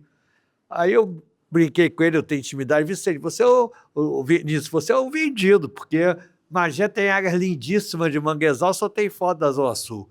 O nosso querido Elias Jabbour, comunista, agora é presidente do IPP, está fazendo um bom trabalho lá, mas aí fez na sala de reunião e fez o mural, só tem Zona Sul. Eu falei, Elias, você é comunista, rapaz, como é que só tem foto da Zona Sul? O IPP tem que pensar a cidade e a metrópole. Então, o imaginário das pessoas do Rio de Janeiro é a Zona Sul do Rio e o centro. Carnaval, a cidade está cheia. Não, quem está cheia é a Zona Sul e o centro, né? Então, a gente tem que pensar essa região metropolitana, quer dizer, no seu conjunto, né? E pensar isso dentro de uma crise que eu acho que vem de 3 fatores, né? A transferência da capital sem nenhum tipo de compensação. Nós temos muito pouca reflexão regional. Aqui nós temos uma bandeira, por exemplo, da Faculdade Nacional de Direito da UFRJ do Brasil, não tem do estado do Rio de Janeiro. A Câmara de Vereadores da cidade do Rio, gente, não tem bandeira da cidade lá, só tem do Brasil. Aliás, eu tive com o Eduardo Paes e com o Pedro Paulo, estava comentando isso, né? O que é uma maluquice. Como é que a Câmara de Vereadores da cidade do Rio de Janeiro não tem? Então, a nossa tradição aqui é pensar Brasil, a gente precisa ampliar a reflexão regional. E terceiro, com o golpe de 64, houve um arraso da representação nacional do Rio e o Chagas organizou um rebutário que vinha da Câmara dos Vereadores, que não tinha poder nenhum, nem analisa veto do prefeito, criou uma hegemonia de clientela e que pouco a pouco foi virando máfia, e é isso que a gente tem agora, e esses escândalos agora e a condenação do Cláudio Castro e a prisão do Bacelar escancararam o tamanho da crise do estado do Rio de Janeiro, que eu acho que já vem desde os anos 60, 70 e depois aqui do golpe de 64 se acirrou muito, e eu sou um tremendo defensor da fusão. Eu acho que o problema do Estado de Janeiro não é a fusão, o problema do Estado de Janeiro foi ter criado a Guanabara. Tinha que ter tido a fusão em 1960 e tinha maioria social para isso. Toda a capital ela fica com 20% do imposto estadual. Aqui, antes o Distrito Federal já tinha, mas o imposto estadual era muito baixinho, porque quem bancava a cidade do Rio de Janeiro era o governo federal. O Lacerda consegue aumentar muito o imposto estadual, que era muito mais baixo que nas outras regiões, depois no Negrão ainda cresceu mais ainda. A cidade tinha 100% do imposto estadual, a cidade de São Paulo só tem 20%, todas as outras capitais. Se investiu muito aqui no período da Guanabara e a Baixada ficou sem investimento nenhum, uma região totalmente largada. Não é à toa que o primeiro miliciano famoso do Rio de Janeiro é o Tenório, lá em Caxias, que se você não tem setor público, o povo vai se agarrar em alguma coisa. Aliás, o Tenório foi aluno aqui também da Faculdade Nacional de Direito, como Chagas Freitas, como Castor de Andrade, mas também pessoas boas, como Nilo Batista, Santiago Dantas, né? Celso Furtado. Então, vamos lá, para passar aí. Quer dizer, nós temos aqui uma crise, que alguém já viu essa minha apresentação aqui. Nós somos a unidade da federação que menos cresceu, então é uma crise muito pesada, que as consequências maiores vão ser na periferia metropolitana, quer dizer, a gente foi quem mais perdeu participação na economia nacional desde os anos 70. Pode ir, por favor. O emprego, a gente vai ter um crescimento, quer dizer, muito pequeno do emprego, né? A cidade do Rio cresceu só 30% do emprego desde 85, o Brasil cresceu 176%.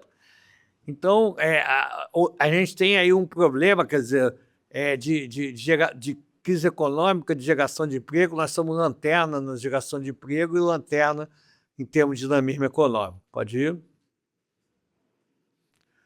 Nesse período, a gente passou da 2ª para a 6ª posição em termos de emprego industrial. A indústria continua importante, né? Foi o único que perdeu emprego industrial. Então, a gente tem uma estrutura produtiva no estado, na região metropolitana, muito oca, né?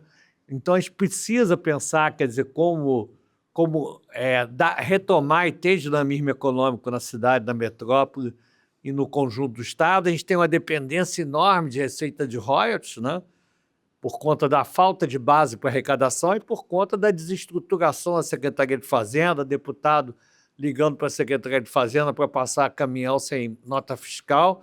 E está arriscado a gente perder os royalties agora na quarta-feira, né? Vai ter a votação lá do Supremo. E as pessoas acham também que o Rio só tem ladrão, né? E se parar de roubar, não precisa do dinheiro do royalties, pode dar para o Nordeste. Gostaria de informar que, na verdade, o Rio de Janeiro hoje já é um dos 3 estados em que o governo federal mais arrecada e menos devolve, isso contando os royalties. Então, não tem nenhum cabimento disso, mas essa falta de informação sobre o Estado de Janeiro pode levar os ministros supremos a acharem que, de fato, o Nordeste merece mais esse royalty do que nós, até pelo mau exemplo de todos os governadores presos, de Tribunal de Contas, né? A única conselheira que não foi presa quando prenderam todos os demais, talvez ela não tenha sido presa, porque ela estava lá há pouco tempo, então ainda não tinha tido tempo para fazer esse tipo de coisa, né? Enfim, a Assembleia Legislativa, vários deputados, mas realmente vai acabar de desorganizar o Estado de Janeiro se a gente perder os royalties, mas a gente tem pouca moral para defender, mas espero que a gente consiga. Pode ir, por favor. Às vezes as pessoas acham que Santa Catarina é só micro e pequena empresa de turismo, não é? É o estado no Brasil mais industrializado, e a diferença de Santa Catarina para o Rio de Janeiro é que aqui as grandes empresas são enclaves. A Petrobras é um enclave no estado de Janeiro. 80% dos fornecedores da Petrobras estão fora do estado do Rio de Janeiro. E aí, Vicente, uma das dificuldades, por exemplo, faz a Rio Polímeros em Caxias, mas falta infraestrutura, falta tudo. Não foi uma indústria de plástico para lá.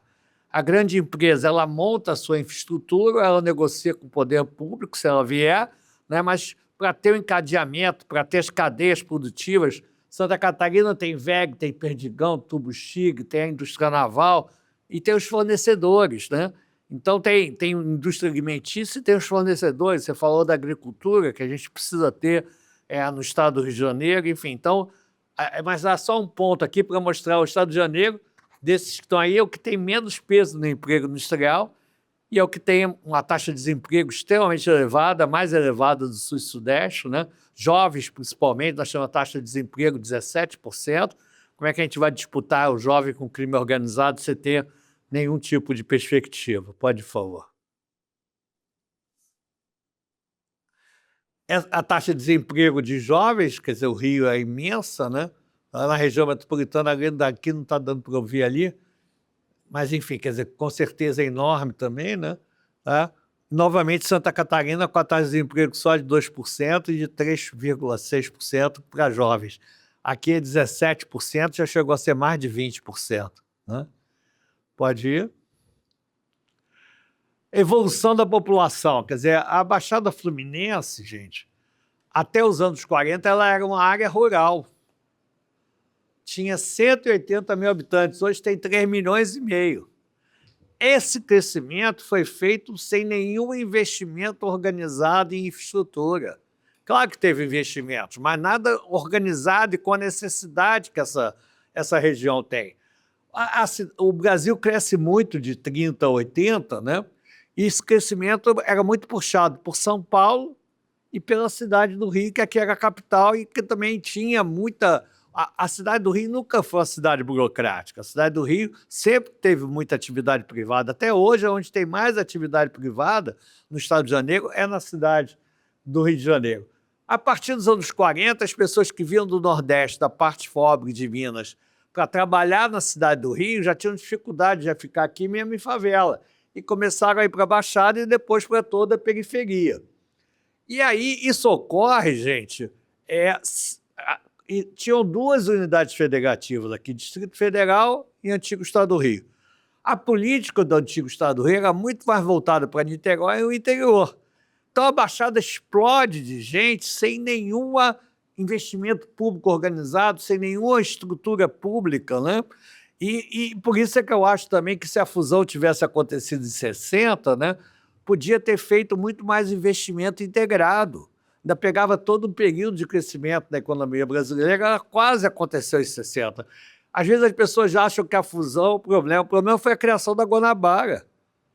Tinha que ter feito a fusão em 1960, não tem sentido ter 2 unidades federativas na mesma região metropolitana, né? Então essa é uma outra provocação que eu faço. Eu tenho uma visão muito contrária à visão do Christian Link, que eu respeito, né?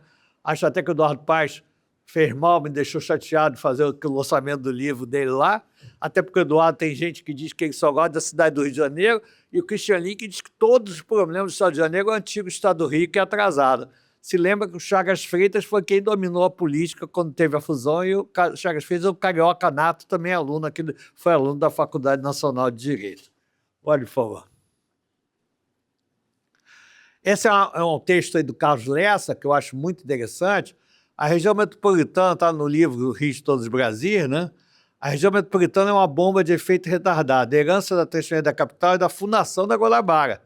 O Rio, como metrópole, permaneceu de 60 a 75 sob a atuação de 2 esferas políticas estadiais. Praticou-se uma orientação que aumentou os desníveis e descontinuidades entre a Guanabara e a Baixada. Não houve sequer ensaio de planejamento espacial integrado. Pelo contrário, a política de desenvolvimento espacial da Guanabara buscou infletir, expandindo-se para a Barra da Tijuca e separar-se do crescimento da Baixada. Pode, por favor. Essa é a relação empregos privados, formais, população, pegando todos os municípios das periferias metropolitanas do Sul e Sudeste com mais de 100 mil habitantes. Por que eu faço esse corte em 100 mil habitantes? Para eu poder comparar melhor e até caber no gráfico. E segundo, a região metropolitana do Rio quase não tem município pequeno. Ao contrário das outras metrópoles do Sul e Sudeste, então dá para comparar coisas mais parecidas. Não adianta querer comparar o município de 1 milhão, 5 milhões de habitantes, 500 mil, com um de 20 mil, 30 mil, 40 mil. Então, ali essa é a relação emprego-população, nas melhores posições para as piores. Quase tudo da região metropolitana do Rio de Janeiro está lá no final. A quantidade de emprego formal, quer dizer, na nossa periferia metropolitana, em relação à população, é mínima, gente, é mínima. Então, todo mundo tem que, se quiser ter um emprego formal, tem que vir para a cidade do Rio ou a cidade de Niterói, que é uma cidade dormitório de classe média, né?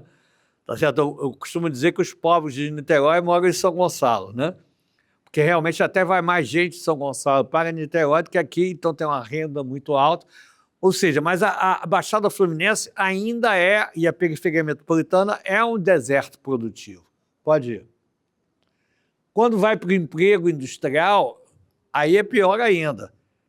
E a indústria é interessante porque em desenvolvimento regional você tem que ver atividades que possam também vender para fora da região, porque atrai renda nova, principalmente se for uma área mais deprimida. Mesmo Caxias, às vezes tem gente de esquerda que diz que o problema de Caxias são as indústrias. Não, o problema de Caxias é não ter indústria.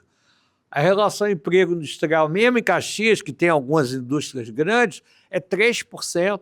3%. Então, o problema não é a indústria, o problema é não ter. Claro que não pode poluir, tem que ser feito de forma organizada. A Rio Polímeros, por exemplo, foi para Caxias, não levou uma indústria de plástico porque não tem infraestrutura, ou não tem terreno legalizado, ou tem problema de milícia, né? Ou falta água, falta luz, falta telecomunicações. Então, a nossa periferia metropolitana precisa do New Deal, o New Deal verde, né? Ou seja, um grande programa de infraestrutura e de regularização das coisas para permitir que haja adensamento produtivo e também a cidade não vá cada vez, e a metrópole cada vez se expandindo mais, porque não existe a cidade do Rio de Janeiro, existe uma cidade metropolitana. Isso é uma área, nosso amigo Sérgio Arquiteto, né? Sérgio Magalhães, ele fala isso, tem razão. Aqui nós temos, você está em Pavuna, você tropeça, você está dentro de São João de Meriti, né? Eu acho até, eu falei isso para o Eduardo, que eu achava que ele devia fazer um centro administrativo ali na Pavuna, né? Porque aí é onde o povo também mais precisa do serviço público. Mas ele me disse que o prédio do Jockey deve virar o centro administrativo, né? Eu continuaria preferindo que fizesse na Pavuna, mas tá bom. Pelo menos o seu centro administrativo já ajuda. Pode falar.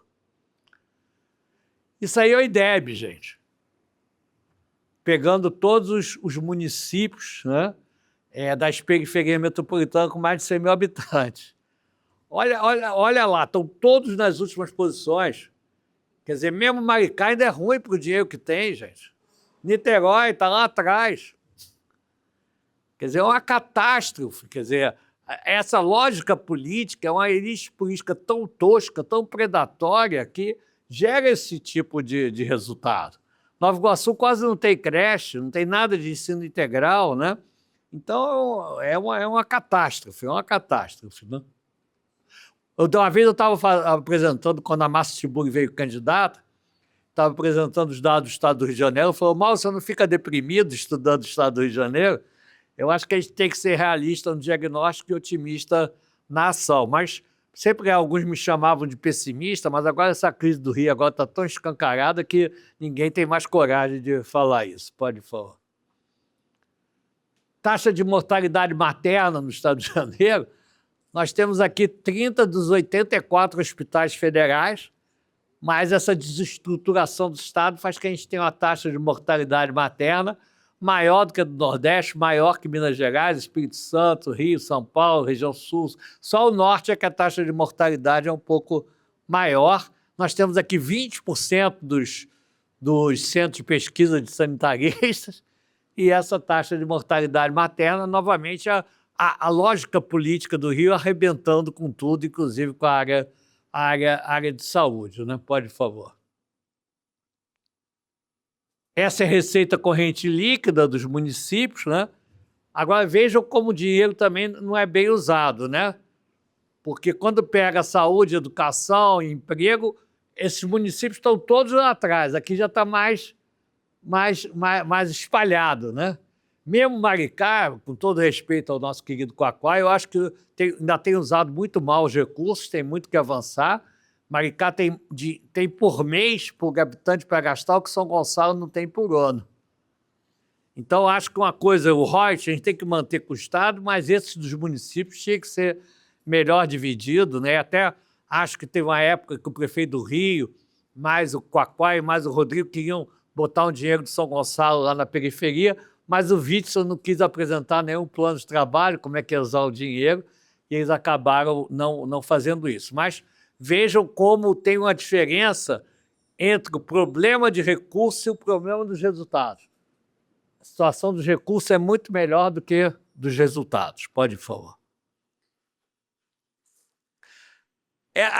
Aí o pessoal de turismo fica zangado comigo, que o Rio que mais tem é senso comum equivocado, né? E aí a gente vai olhar os dados da Prefeitura do Rio, de ISS, no meio do Carnaval a receita é menor do que na média dos demais meses do ano. Então não dá para uma cidade metropolitana de 17 milhões de pessoas achando que o turismo vai ser a principal atividade. Nunca vai ser, gente, nunca vai ser, né? E não é que eu sou contra o turismo, é claro que o turismo é potencialidade, junto com entretenimento, esporte, cultura, né? A receita da saúde que a prefeitura tem, da saúde privada, é 24% do ISS. A do turismo, contando tudo, a agência de viagem, tudo é 5%. Né? Então, a gente precisa pensar uma série de blocos econômicos e de complexos produtivos que podem estar trabalhando, o turismo é um deles, mas jamais vai ser o que alguns estimulam. Lessa também tem esse texto aí sobre turismo, que é grande, eu nem vou ler aqui agora, mas o turismo faz parte do projeto do Estado do Rio de Janeiro, mas a gente tem que olhar a escala e o tamanho que cada coisa pode ter. Pode, por favor. E aí, já entrando aqui nas concentrações e potencialidades, a gente precisa ter uma estratégia, coordenação de política, um planejamento público. Uma vez eu estava dentro se me engano, acho que era da Macroplan. E aí eu falei, olha, eu acho que não é Macroplan e McKinsey quem tem que fazer planejamento, a gente precisa ter uma estrutura pública de planejamento. É claro que eles podem dar consultoria, então a gente precisa... a Prefeitura do Rio mesmo tem muito pouco funcionário público. O IPP está minguando lá com falta de... Então, precisa ter concurso público, né? Uma vez eu estava conversando com o Rafael de Almeida Magalhães, eu perguntei qual foi a principal herança do governo Lacerda. Governo de direita, hein, gente? Falou para mim, concurso público. Então, precisa ter memória, precisa ter serviço público. Eu acho que a gente tem que pensar, quer dizer, a cidade, não em separá-la do antigo Estado do Rio, não em a difusão, como houve uma época, não a proposta do Rio como segunda capital, que investimento, na verdade, é uma proposta de difusão disfarçada, repaginada. Porque a proposta de tirar o Rio como segundo Distrito Federal é trazer, inclusive, o Congresso para cá de volta. Aí diz que a Baixada podia ser cidade satélite. Cidade satélite, porra nenhuma, tem que integrar essa metrópole. Né? Está lá no livro do Rio como segundo Distrito Federal. Se a Baixada quiser, virou a cidade satélite. Então, veja só se pode. Né? O orçamento territorializado, eu acho que isso é uma discussão interessante da gente pensar quanto gasta em saúde, mas quanto gasta em Belfort Roxo, quanto gasta no Principado do Leblon, quanto gasta em Ipanema. Né? A gente está pensando isso também do ponto de vista territorial. A Câmara Metropolitana deve ser mentira, mas dizem que hoje quem preside o Instituto Rio Metrópole é o chefe da milícia de São João de Meriti. E não tem nada de quadro de carreira, zero. Então precisa, foi colocada aqui a ideia, a importância de ter uma governança política, eu acho que precisa fazer isso, né? A ideia do Rio Verde, que eu já falei aqui. Eu acho que o terminal de contêiner Itaguaí, junto com a estrada de ferro cortando o estado, é importante porque a indústria adora se instalar em retroárea de porto de contêiner, porque porto de minério é poeira, então a gente precisa, para atrair indústria para a retroárea, né? Como é que a gente pensa esse plano portuário do estado, que é um estado litorâneo, tem o Porto do Rio, tem Itaguaí, tem agora o Açu, tem Maricá com a proposta, precisa entregar isso. Tem uma proposta de estrada de ferro que vai interligar o Centro-Oeste ao Açu. Eu acho que essa estrada de ferro tem que ir até Nova Iguaçu. Né? É claro que pode não ter carga para fazer, mas eu acho que infraestrutura vai na frente, então precisa brigar por isso, porque se a estrada de ferro for só até o Açu vai virar mais um porto capixaba. É um puxadinho dos portos capixaba. Então a gente precisa brigar por isso. O complexo petróleo e gás, na época, o pessoal fez um debate aqui, o Rio mais petróleo. Eu acho que é o Rio além do petróleo. Eu acho que é o Rio mais petróleo e o Rio além do petróleo. Hoje, 80% dos fornecedores da Petrobras estão fora do Estado de Janeiro. Indústria naval, nenhum estaleiro nosso entrou em nenhuma concorrência que a Petrobras fez a partir do início do governo Lula. Nem entrar não entrou, de tão desestruturados que eles estão. Então, precisa ver como adensa essa cadeia produtiva também, porque o petróleo está aqui, a Petrobras está aqui, mas o complexo produtivo petróleo e gás está 80% fora do estado do Rio de Janeiro.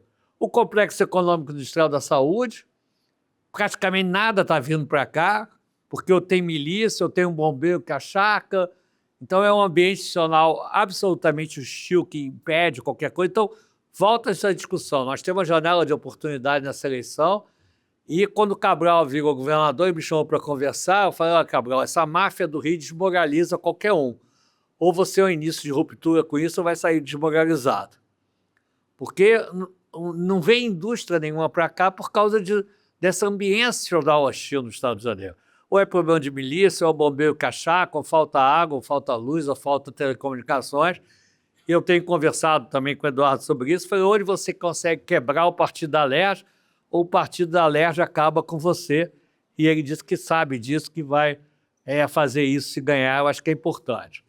A ideia de complexos produtivos é você pensar atividades que têm sinergia de si. Eu detesto o conceito da economia criativa, porque cabe tudo. Qual atividade econômica não deve ser criativa? Eu já vi funerária em lista de economia criativa. A Firjão, à época, tinha obras de arte, Guilherme. Fui olhar o que era túnel e viaduto. Então, eu prefiro trabalhar com a ideia de economia da cultura, né? Então, aí eu acho que ali entretenimento, esporte, cultura e mídia também é um bloco de atividades importantes. E pensar no petróleo, serviço e indústria junto, pensar na saúde, o complexo da saúde, atividades têm sinergias entre si no serviço e na indústria, né? Agricultura familiar, a política de meio ambiente, é claro que tem que ter. Agricultura familiar também, pensar isso junto também com a indústria, né? Quase não tem consórcio intermunicipal de saúde, talvez o SUS aqui seja um dos lugares do Brasil onde avançou menos, ou que mais avançou no Brasil, né? Educação infantil que precisa ter, né? Nós somos o segundo pior resultado do IDEB do Brasil, né? Além dos resultados dos municípios. Enfim, quer dizer, política de transporte de alta capacidade vocês já fizeram, e nós temos feito um trabalho muito interessante, que foi criado um fórum de reitores, com todas as instituições de ensino superior, as universidades federais, estaduais, o Instituto Tecnológico. Quando eu me formei, gente, tinha instituição pública de ensino superior no estado do Rio de Janeiro, só a cidade do Rio, Niterói e Seropédica. Hoje houve uma expansão enorme para o interior. As nossas instituições públicas de ensino superior estão em 62 dos 92 municípios fluminenses, só que elas não têm interação nenhuma com o território. Os cursos não são feitos em relação a isso, a pesquisa, a extensão. Então, nós estamos fazendo, através do FreePeage, um seminário a cada ano acadêmico, né? Estamos fazendo, junto com o IPP e a FAPERJ, um prêmio para dissertações e teses a cada 2 anos. Eu tenho estado em todas as bancas disso, e minha maior preocupação não é nem premiar o que é bom, é premiar o que vem com a visão equivocada sobre o Rio. Então, a gente precisa, de fato, a gente está fazendo reuniões por região do Estado, né? Então, acho que esse programa do Fórum de tentar integrar as universidades com o Estado é muito importante. É isso, gente. Obrigado, estou à disposição aí.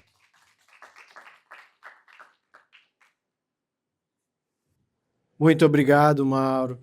A gente já está extrapolando o tempo aqui, mas eu vou ver se a gente consegue pegar umas 2 perguntas antes de encerrar. Quer falar no microfone? Quer falar dele? Pode ser, né? Sobre habitação, que a gente poderia falar sobre habitação? Eu vou começar com um número para ajudar a entender o quanto que é importante política habitacional firme. O Minha Casa Minha Vida, com todos os seus defeitos, na sua primeira leva, né, ele produziu 4 milhões de moradias. Agora está chegando a perto de 3. Quando ele fez 4, quando ele foi criado e fez 4, era para combater um déficit de 7 milhões de moradias. Quando ele bateu o recorde da história, entregar 4 milhões, o déficit continuava em 7 milhões. Quer dizer, nós somos um país produtor de excluídos. A nossa economia não consegue criar condições, né, que permitam às pessoas a ter acesso à moradia digna do sistema de financiamento, ou se cadastrar na Caixa e poder obter o crédito porque está devendo Serasa, porque não tem emprego fixo. Enfim, então isso forma esse exército permanente aí de déficit habitacional quantitativo. Se somar o qualitativo, isso não vai para 13, 14 milhões. Mas, então, esse é um problema. Então, precisamos produzir habitação para oferecer às pessoas. Mas a gente tem um pedaço dessa gente que não consegue ter acesso por conta dessas dificuldades, né, da economia ainda. Então é preciso torcer para que a economia vá bem, para que mais gente possa estar incorporado ao mercado de trabalho, possa fazer jus, ter condição de fazer jus ao financiamento. Então aí é que entra a história do aluguel social. Então a gente tem que casar, muito bem casado, produção de moradia com condições das pessoas obterem essa moradia, né? Que é como a Aina falou, no transporte, condição do financiamento. Você tem o financiamento, de um lado, para quem pode pagar, mesmo com subsídio, e tem ainda aqueles que não podem pagar.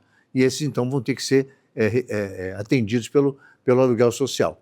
Assim, foi feito em vários países. A Áustria é tida como, Viena, principalmente, como uma das cidades com a política habitacional mais bem resolvida do mundo, né? E lá, o aluguel social tem um papel decisivo. Lá não é como aqui, que a gente tem ainda uma vocação plantada muito na ditadura de que todos temos que ser proprietários. Isso está impregnado e não é, vamos ter que mexer. Isso é uma questão comportamental que a gente precisa mexer. Quer dizer, se você tem renda, condição de trabalho e você tem um aluguel social, a sua moradia está assegurada. Você não tem a renda fixa, o trabalho é mais ou menos, para você estar com abrigo garantido. Se o idoso, que é aposentadoria pequena, está lá o aluguel social para garantir a sua moradia. Então, é preciso que a gente vire essa chave. Trate aluguel social como instrumento de política de habitação, de oferta de habitação. E não esquecer de produzir. Produzir é importante. E recuperar, também naquela mesma cadeia que ela fez aqui, recuperar o existente. Quer dizer, a Portugal fez uma solução muito interessante, o programa BIP-ZIP, que eles chamam, bairros de integração prioritária, com recursos da Comunidade Europeia, onde você teve melhorias de infraestrutura, urbanização, equipamentos sociais e etc., mas também teve melhorias habitacionais, isso com um programa de financiamento. Então, eu acho que melhorar o parque, né, habitacional existente precário, né, que estão aí assentados nas favelas, loteamentos clandestinos irregulares. Produzir regularmente habitação, quer dizer, não deixar a peteca cair da produção, melhorar a localização, qualidade e tal, e trabalhar com o aluguel social. Acho que com esse tripé a gente passa a ter mais êxito, né, uma perspectiva de ir reduzindo, de fato, esse déficit. E rezar, se me permitem, rezar para a economia melhorar. A economia melhorando também, a gente tem mais expectativa de fazer com que as condições das pessoas melhorem e elas possam enfrentar esse desafio de forma mais segura e mais inclusiva, né? E parar, né, de fato, enfrentar, né, na política também, essa história de exclusão. Quer dizer, a gente precisa fazer um país mais includente. E é na política que a gente vai ter que colocar as condições para que isso aconteça, né? Um país que não tenha tanta concentração, seja tão desigual, sobretudo na oferta de bens tão essenciais como a moradia. Então, eu acho que a moradia precisa ganhar essa dimensão, né, e ser tratada também como um instrumento fundamental para assegurar a vida digna das pessoas. Eu acho que o esforço do Minha Casa Minha Vida tem valor, tem defeitos, mas sofreu. Houve uma redução quando mudou, né, com o Bolsonaro, houve uma queda importante na produção. Isso a gente... assim, estou rodeado de economista aqui, eu tenho medo de falar, mas assim, o que você quer ver o rebatimento físico concreto da economia, você olha para as cidades, principalmente para a sua periferia. Ali está concretamente o tamanho da maneira como você trata as coisas. Eu acho que a gente precisa olhar isso com muita atenção. Falei demais, né? Mas é isso. Muito bom. Mais alguma pergunta, comentário? Por favor. A gente tratou aqui de transporte de cidades, eu sei que já teve a Inel sobre segurança pública, mas eu acho que não tem como a gente dissociar esse debate, principalmente aqui no Rio, de domínio territorial pelo crime, não dá para ignorar. E aí eu penso, eu recentemente estudei o serviço da Supervia, e é um problema muito grave da rede de trens, estações totalmente dominadas pelo crime, evasão tarifária imensa, e aí vai gerando um ciclo muito complicado para a evolução do serviço. E aí, você colocou os 4 eixos, eu entendi que não são uma ordem, mas né, esforços paralelos, e aí a minha dúvida é, se você tivesse que reestruturar o serviço como você fez no BRT, o que você faria nisso? Tranquilo, vamos lá. Não, assim, essa é uma pergunta, assim, no BRT a gente enfrentou especificamente problemas muito similares, tá? Claro que é diferente porque a infraestrutura de trilha é uma infraestrutura mais cara, né? Então é mais complicado. Mas assim, a gente tinha uma evasão de 30% nas estações e a gente tinha roubo de material nas estações, assim, tipo, toda semana. Sem falar que quando a gente assumiu o sistema, em 2021, 30%, um terço das estações estava fechada, tá? Por assim, incêndio, e não é assim, não é incêndio de segurança pública criminoso, não. É porque é população de rua, vai fazer ligação direta para esquentar quentinha, e causa um incêndio, a estação pega fogo por diversas coisas. E roubo de material, roubo de corrimão, roubo de cabo, roubo de tudo, tá? Então, assim, o que a gente fez para recuperar? Uma coisa importante, tem problema de segurança pública? Tem, mas a gente conseguiu reformar e reabrir todas as estações, mesmo com todos os problemas de segurança pública e de territorial do Rio. Como é que você faz?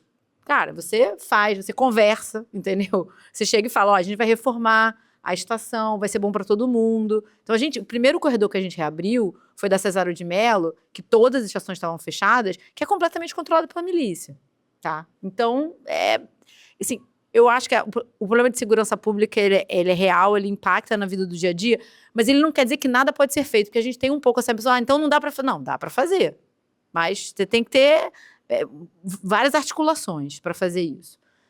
Então, o que a gente fez? A gente fez um projeto de infraestrutura, a gente reformou e reabriu todas as estações, a gente fez também uma mudança de desenho das estações. Então, assim, as estações eram em blindex. Cara, blindex era um terror, porque era quente, então ficava uma estufa, é uma coisa altamente depredável, você tá com uma pedra, quebrou. E é caríssimo de repor. Então, a gente trocou por chapas de aço reforçado, então trocou a mecânica das portas, porque elas eram muito fáceis de você colocar alguma coisa e ficar aberta, e a evasão acontecia assim. Então, assim, não tem uma bala de prova. Como é que você faz? Cara, é muita coisa que você tem que fazer. Você tem que reformar, você tem que reabrir. A gente colocou o BRT Seguro, que é uma vigilância que trabalha PROEIS e Guarda Municipal, fazendo ronda nas estações, para coibir exatamente a questão de roubo. Aí você tem que colocar, às vezes, uma ronda 24 horas em algumas estações, outra pode ser itinerante, que também combate o problema de assédio no transporte público. Aí, para evasão, a gente colocou também uma questão de, por exemplo, tá? Vigilância de câmera. Aí lá do centro de controle da Mob Rio, tem até umas cenas super engraçadas. O que eles fizeram? A pessoa vai lá, pula a catraca. Aí eles botaram na caixa de som alta pra caramba, falando assim, volte, não evada, constrangeu. A pessoa volta correndo, passa o cartão e ainda pede desculpa pra câmera. Entendeu? Então, são tanto ações de tecnologia, que o custo disso é baixíssimo, tá? Até coisas muito caras, que a Mob Rio, que hoje em dia é uma empresa pública, tem uma área de manutenção. E aí você vai ter que comprar, licitando, peça de manutenção, a chapa de aço, tem uma equipe de pessoas dedicadas à manutenção de infraestrutura. Então, assim, tem uma parte que é uma manutenção e tipo, agora a gente vai repintar todas as estações.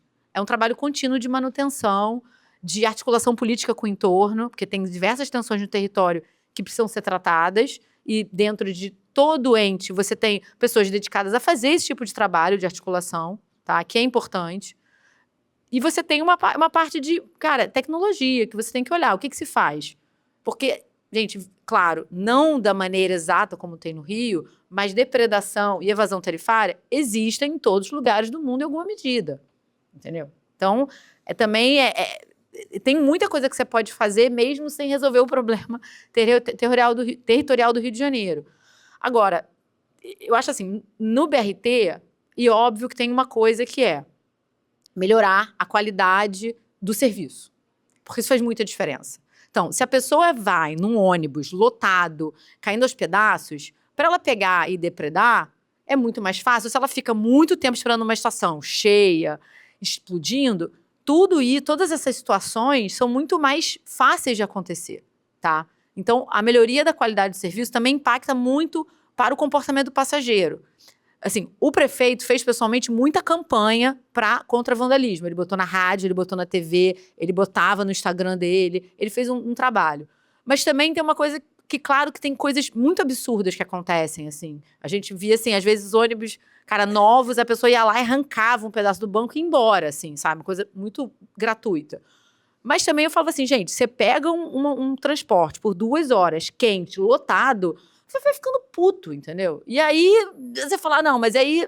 Então, é você, assim, coibir os vândalos realmente absurdos, melhorar a qualidade, melhorar a infraestrutura, melhorar a vigilância, para você melhorar. Então, hoje em dia, a evasão do BRT, ela está em menos de 5% no sistema. Então, a gente caiu em diminuiu 90% a evasão. Tem uma facilidade com o BRT, tem uma facilidade e dificuldade, que é, como é uma empresa pública, ela está muito alinhado com as decisões políticas de administração. Então, assim, cara, eu quero que pinte as estações. Ele vai lá e pinta, tá?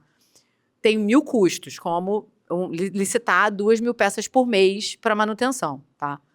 Quando você tem um concessionário no contrato de concessão, você tem que ter um contrato que claramente dê essas atribuições ao concessionário. O concessionário não vai fazer nada porque, eu sou fofo e por boa vontade. Ele está ali querendo maximizar o lucro dele, você tem que fazer um contrato alinhado. O caso da Supervia é um caso clássico que a gente chama de contratos incompletos, que é, o que a Supervia fala? Isso é um problema de segurança pública, eu não tenho nada a ver com isso. Aí o que o governo fala? Não, isso é um problema de manutenção, isso é do concessionário. Só que em nenhum lugar desse contrato está escrito em casos de vandalismo por segurança pública, de quem é responsabilidade, né? Contratos antigos, isso acontece muito, porque você não consegue prever tudo no contrato, tá? Então, por exemplo, agora no contrato dos ônibus, uma pergunta que a gente foi licitar é assim, se queimarem os ônibus, quem paga a conta do ônibus queimado? A prefeitura vai repor o ônibus queimado? Ou o concessionário que... Você tem que responder. Então, o que a gente falou? Olha, até a reserva técnica, porque você fala, tem uma frota operacional de 90 ônibus, você tem que ter uma reserva técnica de 10%. Até a reserva técnica é do concessionário, mas se passar da reserva técnica, a prefeitura paga. Então, se você não tiver regras claras de como você arbitra esse tipo de conflito, eles vão aparecer, tá? Então, isso acontece em qualquer concessão, e você não prevê tudo, tá? É impossível prever todas as situações. Em caso de chuva, um raio cai em cima do ônibus. Quem paga o ônibus que foi queimado pelo raio, né? Então, muitas coisas a gente consegue escrever nos contratos, mas ainda mais contratos antigos, eles ficam desatualizados e surgem novas situações. Por isso que a gente, assim, alguns contratos, eles têm que ser longos, você tem um investimento muito alto que precisa ser diluído ao longo do tempo. Mas, preferencialmente, você prefere contratos mais curtos, porque, né, eles podem ser trocados. Por isso é necessária a regulação independente. Exatamente. Por isso que uma agência reguladora é importante, porque nesse tipo de conflito de segurança pública, quem paga a conta, ela tecnicamente vai lá e arbitra aquilo sem ser que seja judicializado, que é um outro problema, que tudo vira judicialização. Então, assim, a minha pergunta é, há caminhos para fazer. Dá muito trabalho, mas existe a tecnologia. Aproveitar aqui também para somar um estudo que a gente fez, chama Recomendações para a Supervia, então, da Casa Fluminense. E a gente fez um livro também a partir da história, né, de uma estudante que morreu no deslocamento para a universidade, e a gente foi investigar a quantidade de mortes relacionadas a isso. E é isso, na estação, né, que é onde tem a estrutura de pagamento da tarifa, que, né, deveria oferecer essa segurança, mas é isso, o trem saiu de porta aberta e ela teve esse destino, assim como vários outros, né? Uma pessoa que era prima de uma pesquisadora nossa, então a gente fez esse livro também como um manifesto, né? Se a gente lembra disso. Fizemos uma CPI também dos trens para colocar eles ali no âmbito também dessa tão falada e tão recorrente transferência ali da Supervia, né? Na época era Mitsui, que entraria, então toda vez que aparece nessa discussão sobre a revisão dos contratos concessionários, a gente tinha isso, enfim, o livro e esse essa publicação voltavam à discussão. Então, já que você está nessa seara também, indicar o Não Foi em Vão, o nome do livro, está lá no site da casa também. E aí eu acho que, imagino que a gente esteja fechando, só para colocar pontos também de contribuição e de propostas nesse âmbito federal, né? A gente está pensando, a gente falou muito do estadual aqui, mas acho que Maína, quando citou a autoridade metropolitana, que é uma proposta também já que a gente tem feito, né, a partir do Instituto Rio Metrópole, enfim, do que ele deveria ser, né, e com o CEPERJ também, do que ele deveria ser para produzir dados e planejamento, né, autoridade metropolitana para o transporte, né, específico, essa camada ali dessa institucionalidade, e isso vindo a reboque também de uma instalação do que a gente tem defendido lá na coalizão, do Sistema Único de Mobilidade, né, o SUM, que aí no âmbito, né, dessa discussão de tarifa zero, que já está, né, tem tido adesão e contas aí sendo feitas pelo governo atual, e certamente vai ser um assunto das eleições, que tenha o sistema que aí vai discutir o financiamento, vai discutir o planejamento, vai discutir, né, então de onde vem o recurso para bancar, de onde que vem a estrutura e o sistema que vai segurar, que aí é isso, não tem evasão tarifária num lugar que a tarifa é zero, né? Então, para pensar também nessas discussões do aluguel e, enfim, a gente falou aqui a pergunta de habitação, acho que tem a ver com isso também, né? Muitas favelas no Rio nascem também como soluções de mobilidade. Então, pensar nessa discussão, né? Moradia, emprego, né? Como o Mauro trouxe, previamente para a gente discutir transporte. Então, agradeço mais uma vez de estar aqui nessa mesa. Obrigado. Obrigado, Vitor. Pelo avançar da hora, eu vou encaminhar aqui para o fechamento. Se você ainda tem uma pergunta premente, não se preocupe, tem aqui o nosso QR Code do grupo de WhatsApp, do Instagram. Podem nos seguir e mandar sua pergunta, comentário e elogio por lá.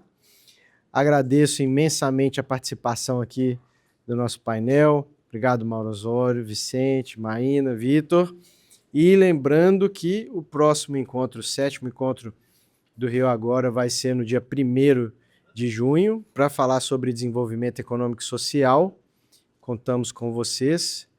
Já vamos aí caminhando para a reta final dos nossos encontros e para a finalização desse plano de governo, que esperamos vai contribuir aí para um Rio de Janeiro, um estado muito melhor, mais integrado, em que as pessoas chegam rápido em casa, têm uma habitação agradável, né? E equânime para todo mundo. Então, muito obrigado, boa noite, ficamos por aqui. É isso.